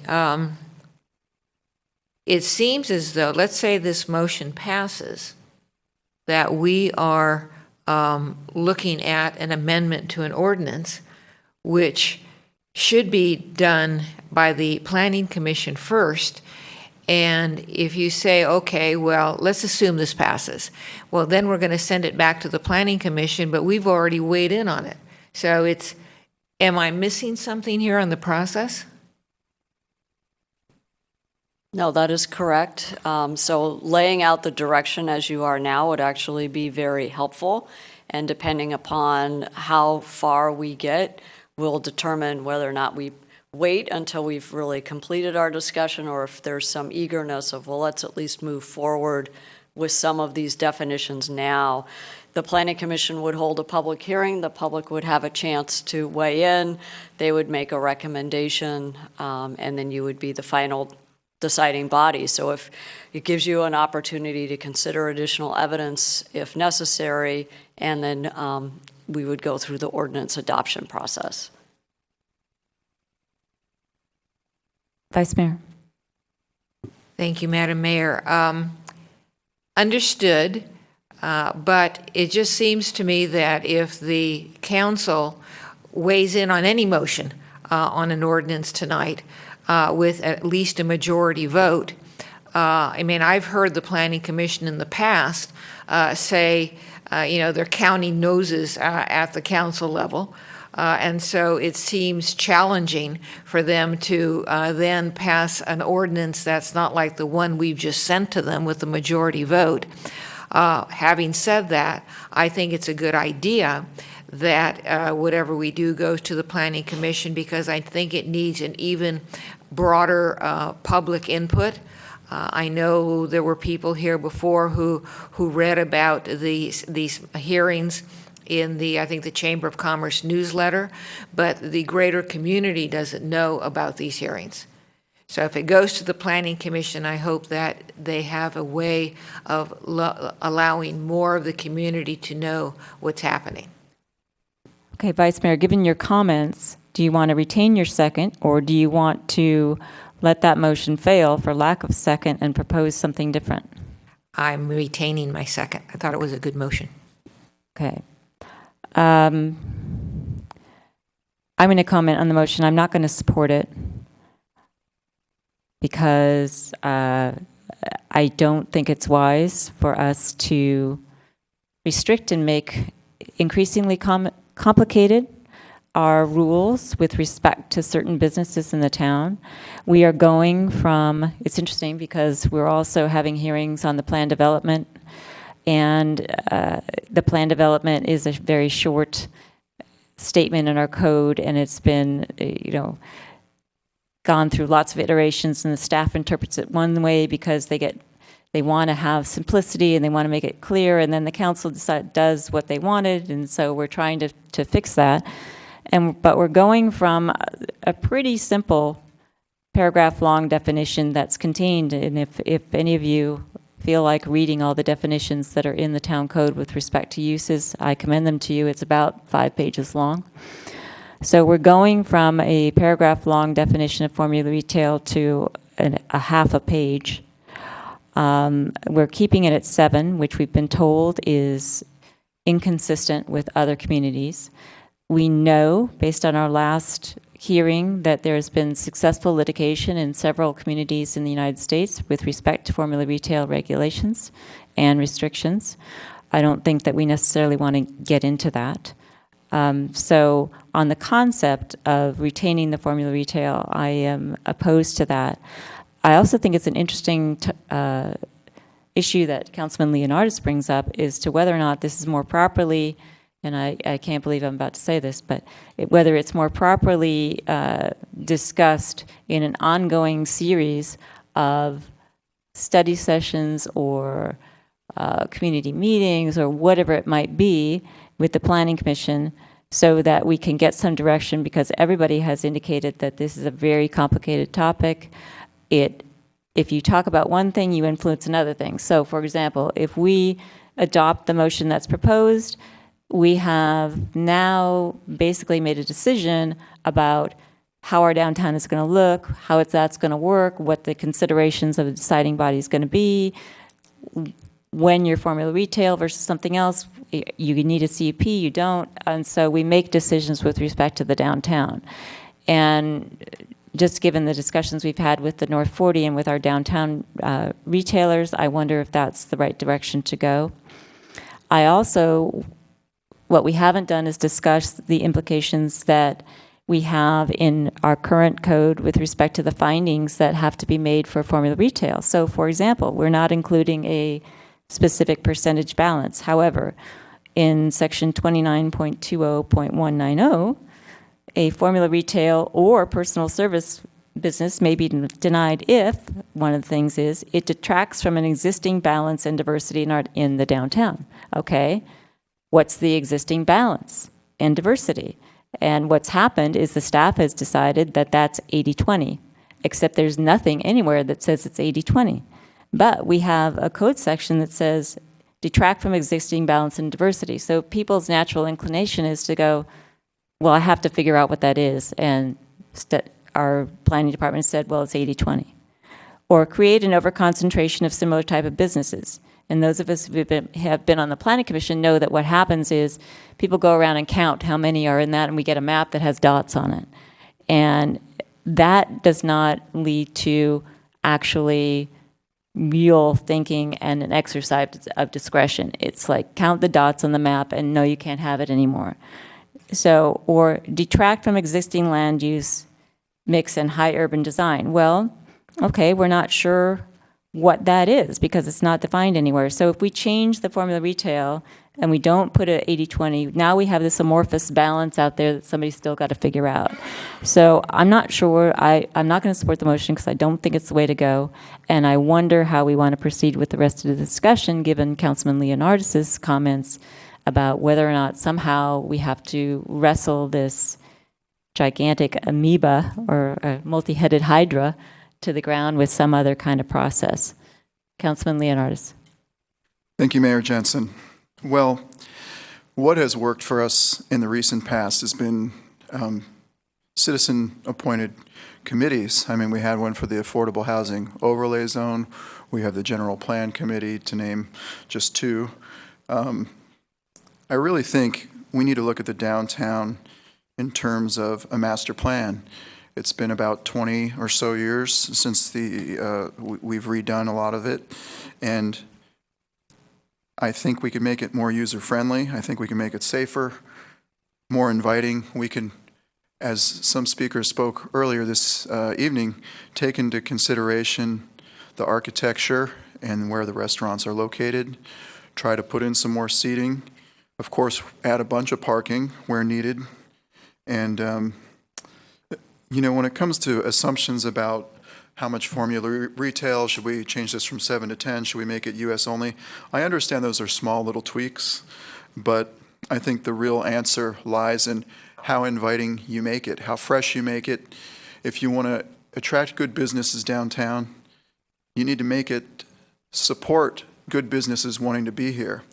And I think we do have some good businesses. We have a lot of great businesses in town, but for the longevity of the downtown, and instead of just guessing, hey, if we park cars here and we do this, we play these shell games that are kind of like playing small ball. We need to look at the bigger picture, look at it more globally, and come up with a master plan.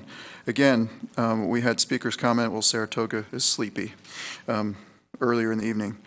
They're going through a process now where they're engaging the public and they're coming up with a master plan to address that.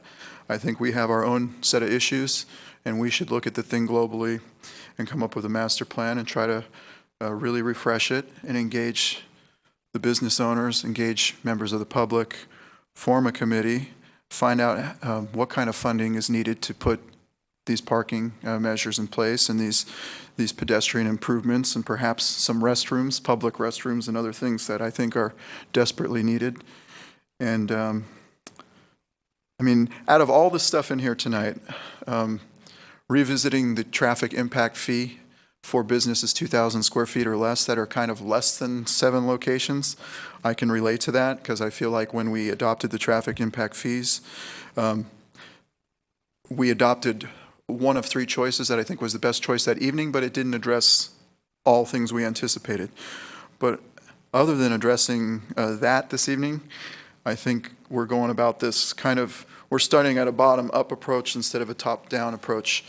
There's a strong case to be made for handling the intensity that we have going on downtown now.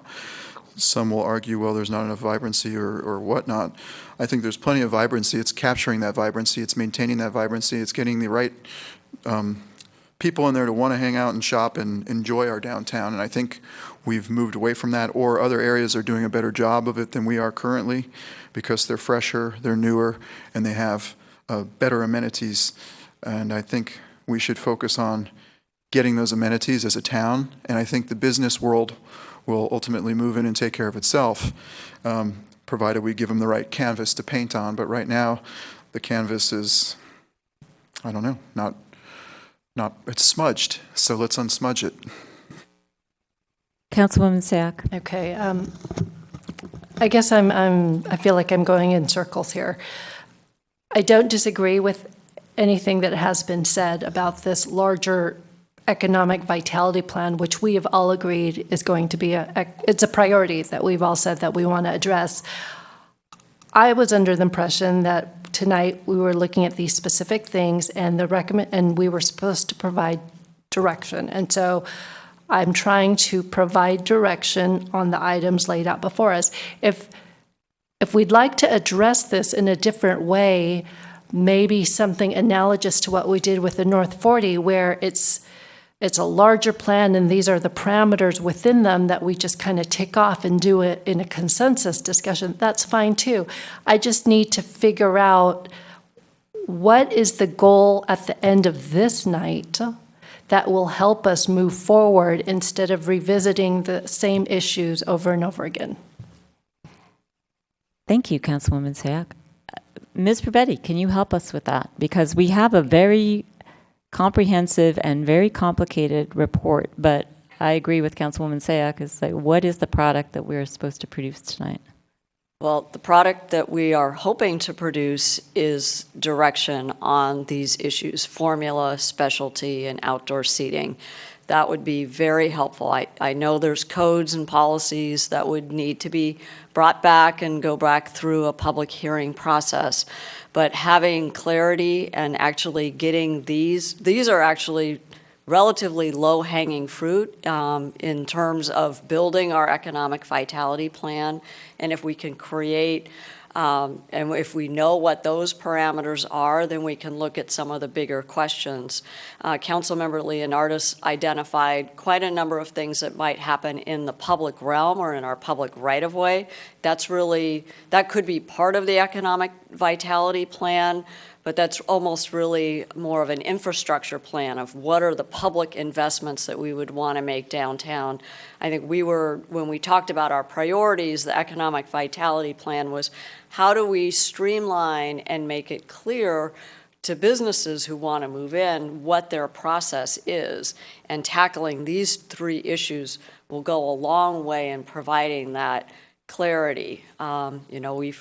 There is a lot of complication, but I think the motion on the floor is one way of, at least as a starting point, where is the council on formula, and then where are you on specialty and outdoor seating, so we can actually make progress tonight with the framework that you're using.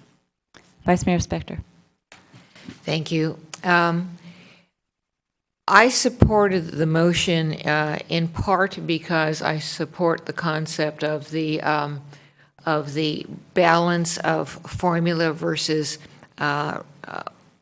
local.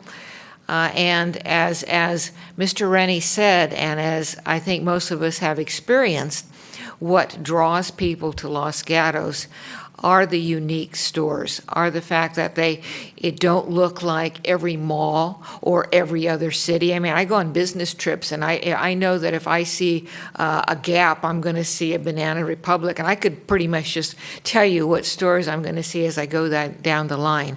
We don't have that here. If Ms. Sayak had made a motion that just repeated the original italicized portion, I would have supported that too. But I was under the impression that it was staff that was looking for more detail, and so I wanted to support staff's basically request for that detail. With regard to how does the council and how does the planning commission make its decision when it has either one of these definitions of how you approve it, you use the conditional use permit application process. We have the ordinance, we have to make these findings. There are issues of fact, we have to exercise our discretion. It will be no different than any other CUP that we are called upon to analyze. We do have a motion on the floor, and we've had entertained discussion on it. Any other discussion on the motion on the floor? Councilman Leonardis. So based on what the Vice Mayor just said, I mean, is this discussion much ado about nothing? We have a CUP process.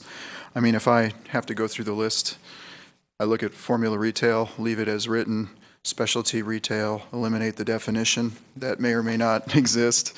There's the traffic impact policy, which probably should be reviewed at the lower end to support mom and pop businesses who want to come to town, who are less than 7 locations and probably less than 2,000 square feet.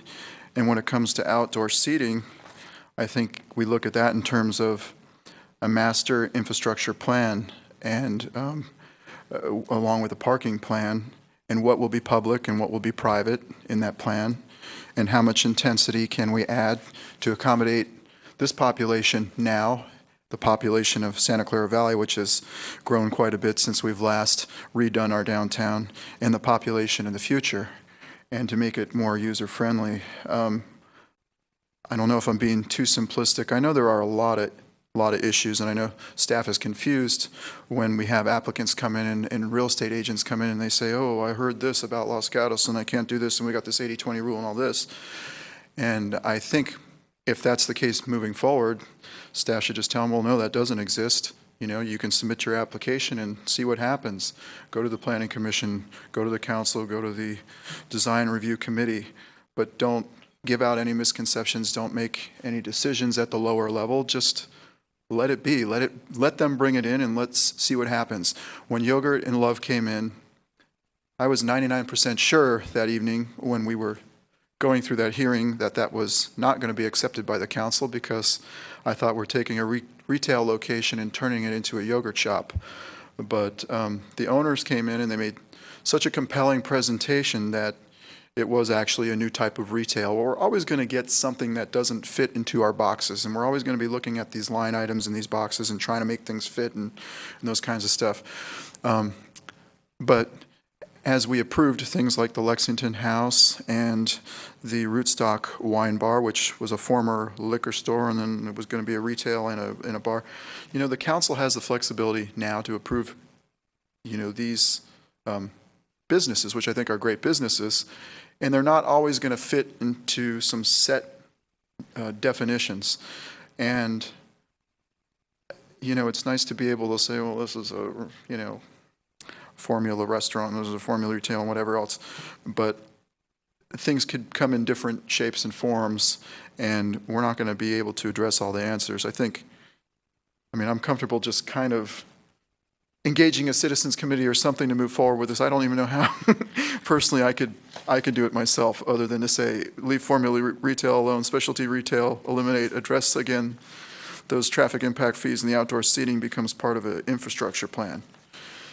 And that's where I am. So I don't know where I am.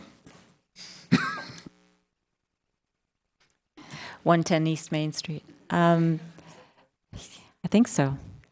We do have a motion on the floor. Councilman Rennie. Just very simply, I'd be in favor of calling a question on this and then moving on to the discussion of traffic impact fees. I find that one interesting. Well, I'm going to call the question on this. Where we're going to go after that, we'll have to see. So we do have a motion on the floor. Does everyone understand the motion, or do we want to get it restated? Councilwoman Seah. I don't need it restated, but I just want to make sure I understand what happens next. Regardless if it's this or a package, ultimately this goes to the Planning Commission, and they review it, they provide a recommendation, and it comes back to town council for a final decision. Is that correct? That's correct. We would take this, put it into a code or ordinance format. The planning commission would hold a public hearing, make a recommendation, it would come back to you. Okay, thank you. Okay. Okay, we have a motion on the floor to adopt the proposed definition that is attachment 2 of our staff report tonight with respect to formula retail, with the addition of restaurants. All in favor? Aye. Opposed? No. It passes 3-2 with Mayor Jensen and Councilman Leonardis opposed.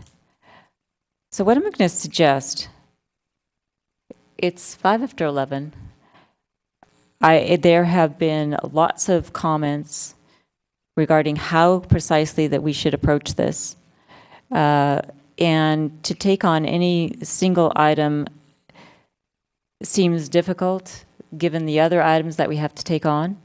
So I'm going to actually ask members of the council how they might find it helpful to proceed on this discussion, whether that be to have a comprehensive review, such as indicated by Councilman Leonardis, whether these questions should be split into separate agenda items and addressed later by the council as one by one, and then as they get ticked off, go to the planning commission or a policy be created, whatever it might be. But just basically solicit council's opinion on how they might see this being helpful to them, or might they see it be organized going forward. Vice Mayor Spector. Thank you, Madam Mayor, and thank you for asking the question. When Mr. Leonardis was speaking, he sort of, went through each of the issues and weighed in on how he would simply address it. I think that the specialty retail definition has to be changed. I think that we need to look at the traffic impact fee. I'm not so sure that we can do the specialty retail definition other than just totally getting rid of it. But I think those two things need to be done, even if you believe that we have to establish another ad hoc committee to look at downtown. I don't personally agree with that, but I think these two issues could be addressed.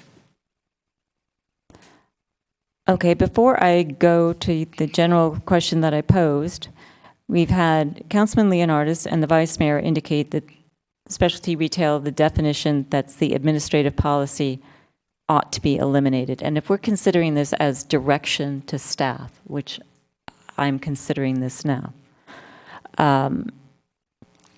is there anyone on the council who believes that the specialty retail definition that's contained in the administrative policy should be retained? Okay, seeing no one.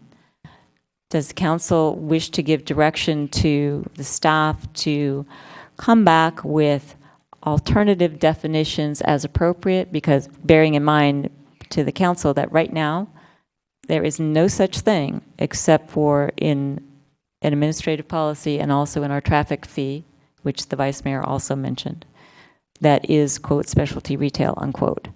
Vice Mayor. Thank you, Madam Mayor. It may be a good idea to have the staff come back, because I'm looking at page 3 of the staff report. And once you get rid of the administrative definition of specialty retail, that folds into all of these other issues as to, what are you going to call it? Does it have to go through the CUP? Is it going to have a traffic impact fee? There are all these follow-up issues. And since there are so many, it could I think maybe that does need to come back to us rather than starting it at 10 after 11. That's probably correct. Councilman Rennie and other members of the council, go back to my original question. How do you think it would be helpful to have this organized for you and for future consideration? And I'll go to Councilman Rennie, then Councilwoman Sayak, and then Councilman Leonardis. Well, it does seem like a big job, and I don't completely have my arms around it. I did find it somewhat useful, and I find it very useful how Councilwoman Sayak started by trying to find some of the things where we could make decisions so that we could take pieces of it off, and maybe the whole puzzle gets smaller and more manageable. So I did like, voting on some things like that. I know there's a bigger picture that Councilman Leonardis would like to get to. I think that's somewhat tangential to solving some of these definitions. And so my thought is if we could make a few more decisions tonight, that simplifies it a little bit for when it comes back to us. Councilwoman Sayak, do you have any suggestions? Not necessarily suggestions, but for me, because it's such a large issue, I would like to start breaking it down. Councilman Leonardis, I keep wanting to call you Councilwoman now that I finally learned how to say it. I was just going to say, I try to use the word council member when I was the mayor, and then it eliminates all that, especially at late hours. First of all, I want to thank staff, because for what we were working with here, you did a very good job of organizing it and bringing up all these issues. So not to trivialize the work that you've done or anything else, I mean, it's a very large thing to tackle. I like the idea of, I'm not sure where we're at officially with formula retail. I think we're past that this evening, but perhaps taking on the specialty retail at another meeting, taking on the outdoor seating at another meeting, breaking it into pieces, having staff come up with what, as the vice mayor said, what would happen if we eliminated the word specialty retail. We just had retail versus formula retail or restaurants or whatever in our code. What would be the ramifications? Do we have to go back and redline a bunch of other ordinances and code language because we eliminate the word specialty retail? So it'd be nice to have that information and then address that on its own in a future meeting if we're going to go about it this way we've been going about it. Break it into pieces.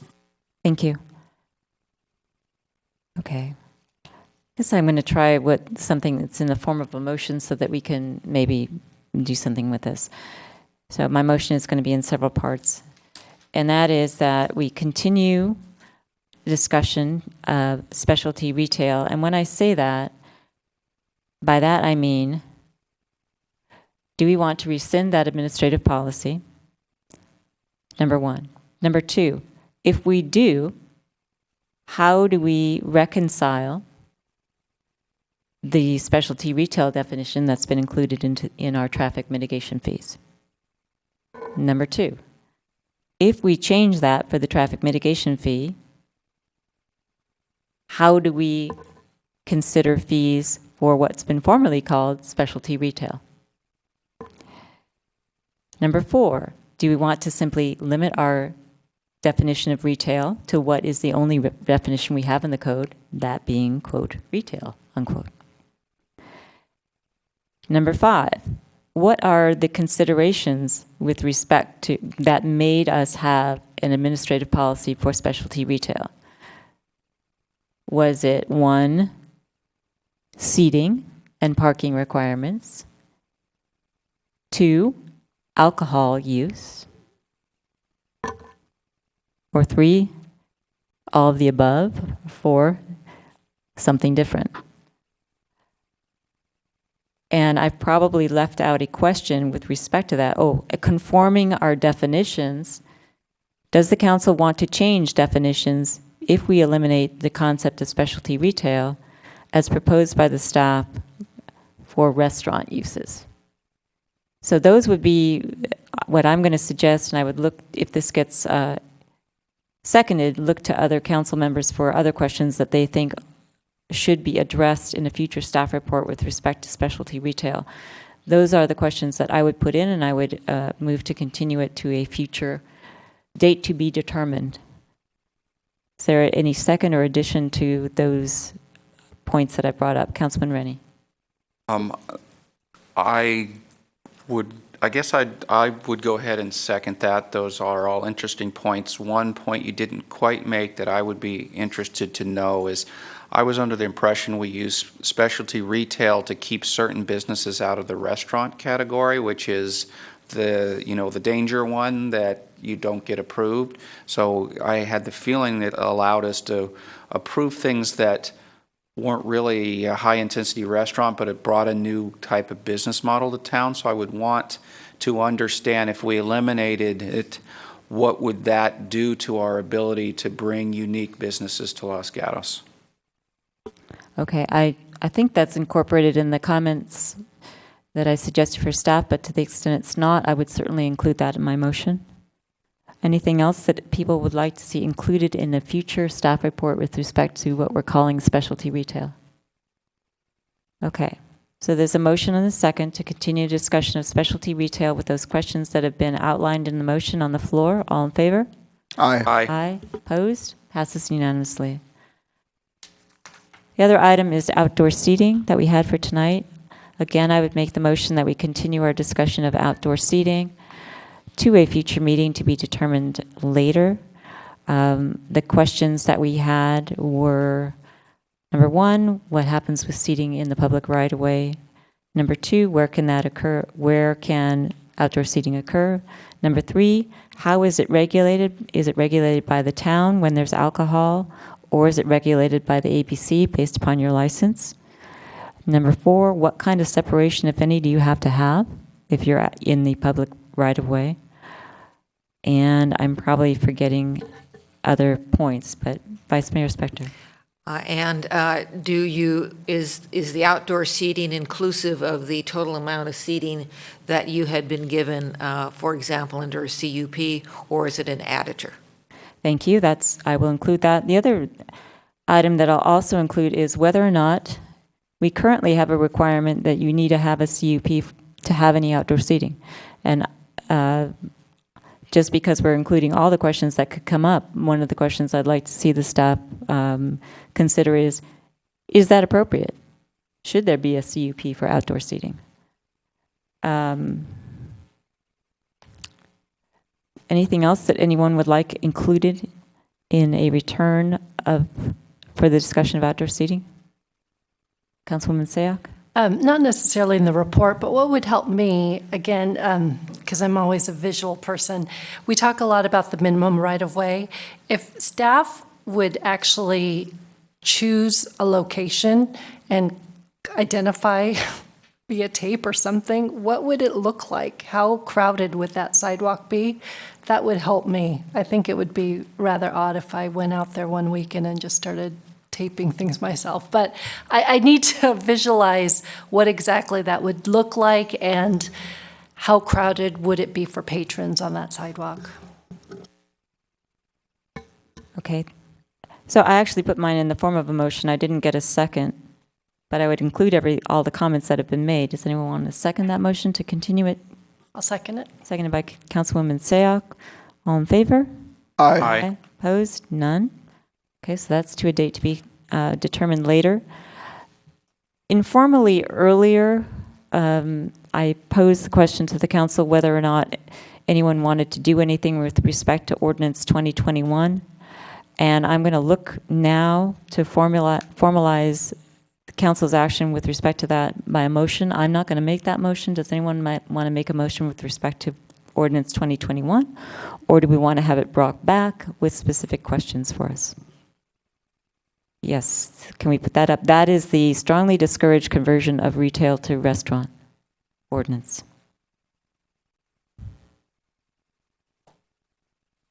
Madam Mayor, I guess I'll make a motion. Okay, and I'll also, while you do that, the other place that people can look for Ordinance 2021 is page 7 of our staff report. The second bullet, consider the intent of Ordinance 2021. If this ordinance is still desired, and then it gives us the option of rescinding, amending, or taking no action. Councilwoman Sayak. Okay, so what I'd like to do is somehow meld 2021 with this specialty retail. What has always caused me to question 2021 as a planning commissioner is when we don't have the strict when we have these new hybrids that have been coming up where it's not retail, or traditional restaurant. And we're starting to see more of these hybrids that don't fit in this mix. And so what I'd like from staff is, how do we address these? I know they've been questioning it, Planning Commission has been questioning it, but if there are some suggestions, given the discussion on specialty retail and the changes happening there, how would we incorporate changes concurrent with 2021? So that would be my motion. I was just going to ask you to convert that to a motion. So with our discussion of specialty retail, you'd like to include a staff discussion of 2021? Correct. Okay. Is there a second to that motion? I'll second it. Discussion or questions on the motion, Councilman Rennie? So we only really mentioned specialty retail. I wonder if you'd like to add or amend discussions about the different restaurant types, encouraging certain types versus other types into that definition, because just now it says we discourage any restaurant. Do we want to get more detail? I think the original motion with respect to specialty retail was asking for conforming of definitions to include how we might want to change the definition of restaurant. So I think that staff is already going to bring that back for us. But right now we have a motion to also consider the ramifications of changing 2021. Councilman Leonardis. Thank you, Mayor Jensen. I mean, it would be helpful. I know I've been through this a couple times up on this in this 5-year career almost of being on council, but to go back and look at the original intent and history of Ordinance 2021, I think it was focused around, we have two downtowns. We have an evening downtown and a daytime downtown.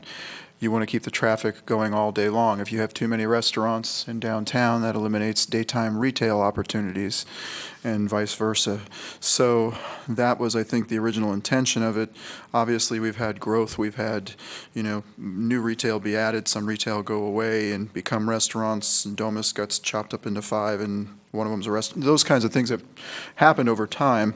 But it would be interesting to see the history and the logic behind it and see if that still applied, and I think it probably does, but it would be nice to have that information if we're going to be, assuming this motion passes, and we'll be hearing this with the other item. Other comments or questions on the motion? Okay, all in favor? Aye. Aye. Passes unanimously. Anything else that any member of the council would like brought back at a future meeting with respect to discussions about town down? And Councilman Leonardis, I don't want to discourage you, but we have already made it a strategic goal to have the master plan for downtown. We have an ad hoc committee that's addressing parking. Anything with respect to this discussion that people would like brought back? Councilman Rennie.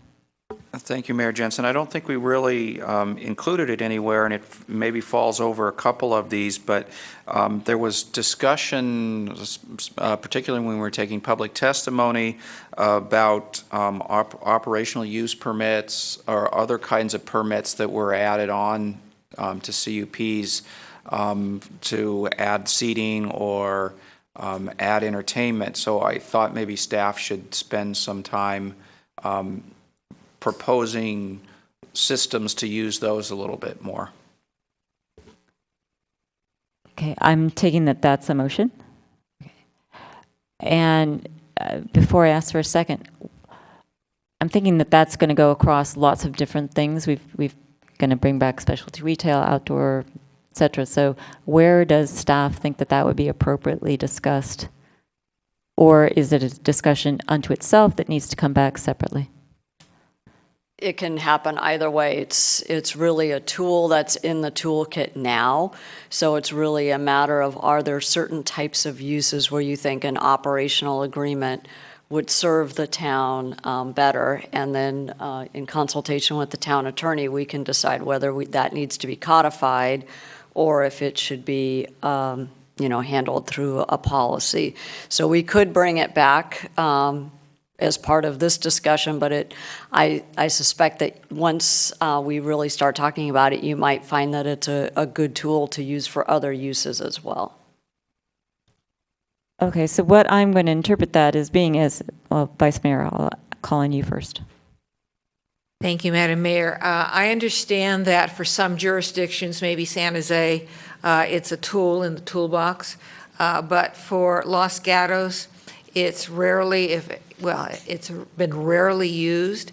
I think it would be very helpful for not only the council but the community if the term is defined and compared with the CUP so that we all understand this tool and how it can be used, and then we can decide when we want to use it. Thank you. So I'm going to interpret Councilman Rennie's motion as being just an independent direction and request of staff to have a discussion regarding operational permits and how they might work, not necessarily in conjunction with one of the other items that we've discussed. So given that, is there a second for Councilman Rennie's motion? Second. Okay. Seconded by the Vice Mayor. All in favor? Aye.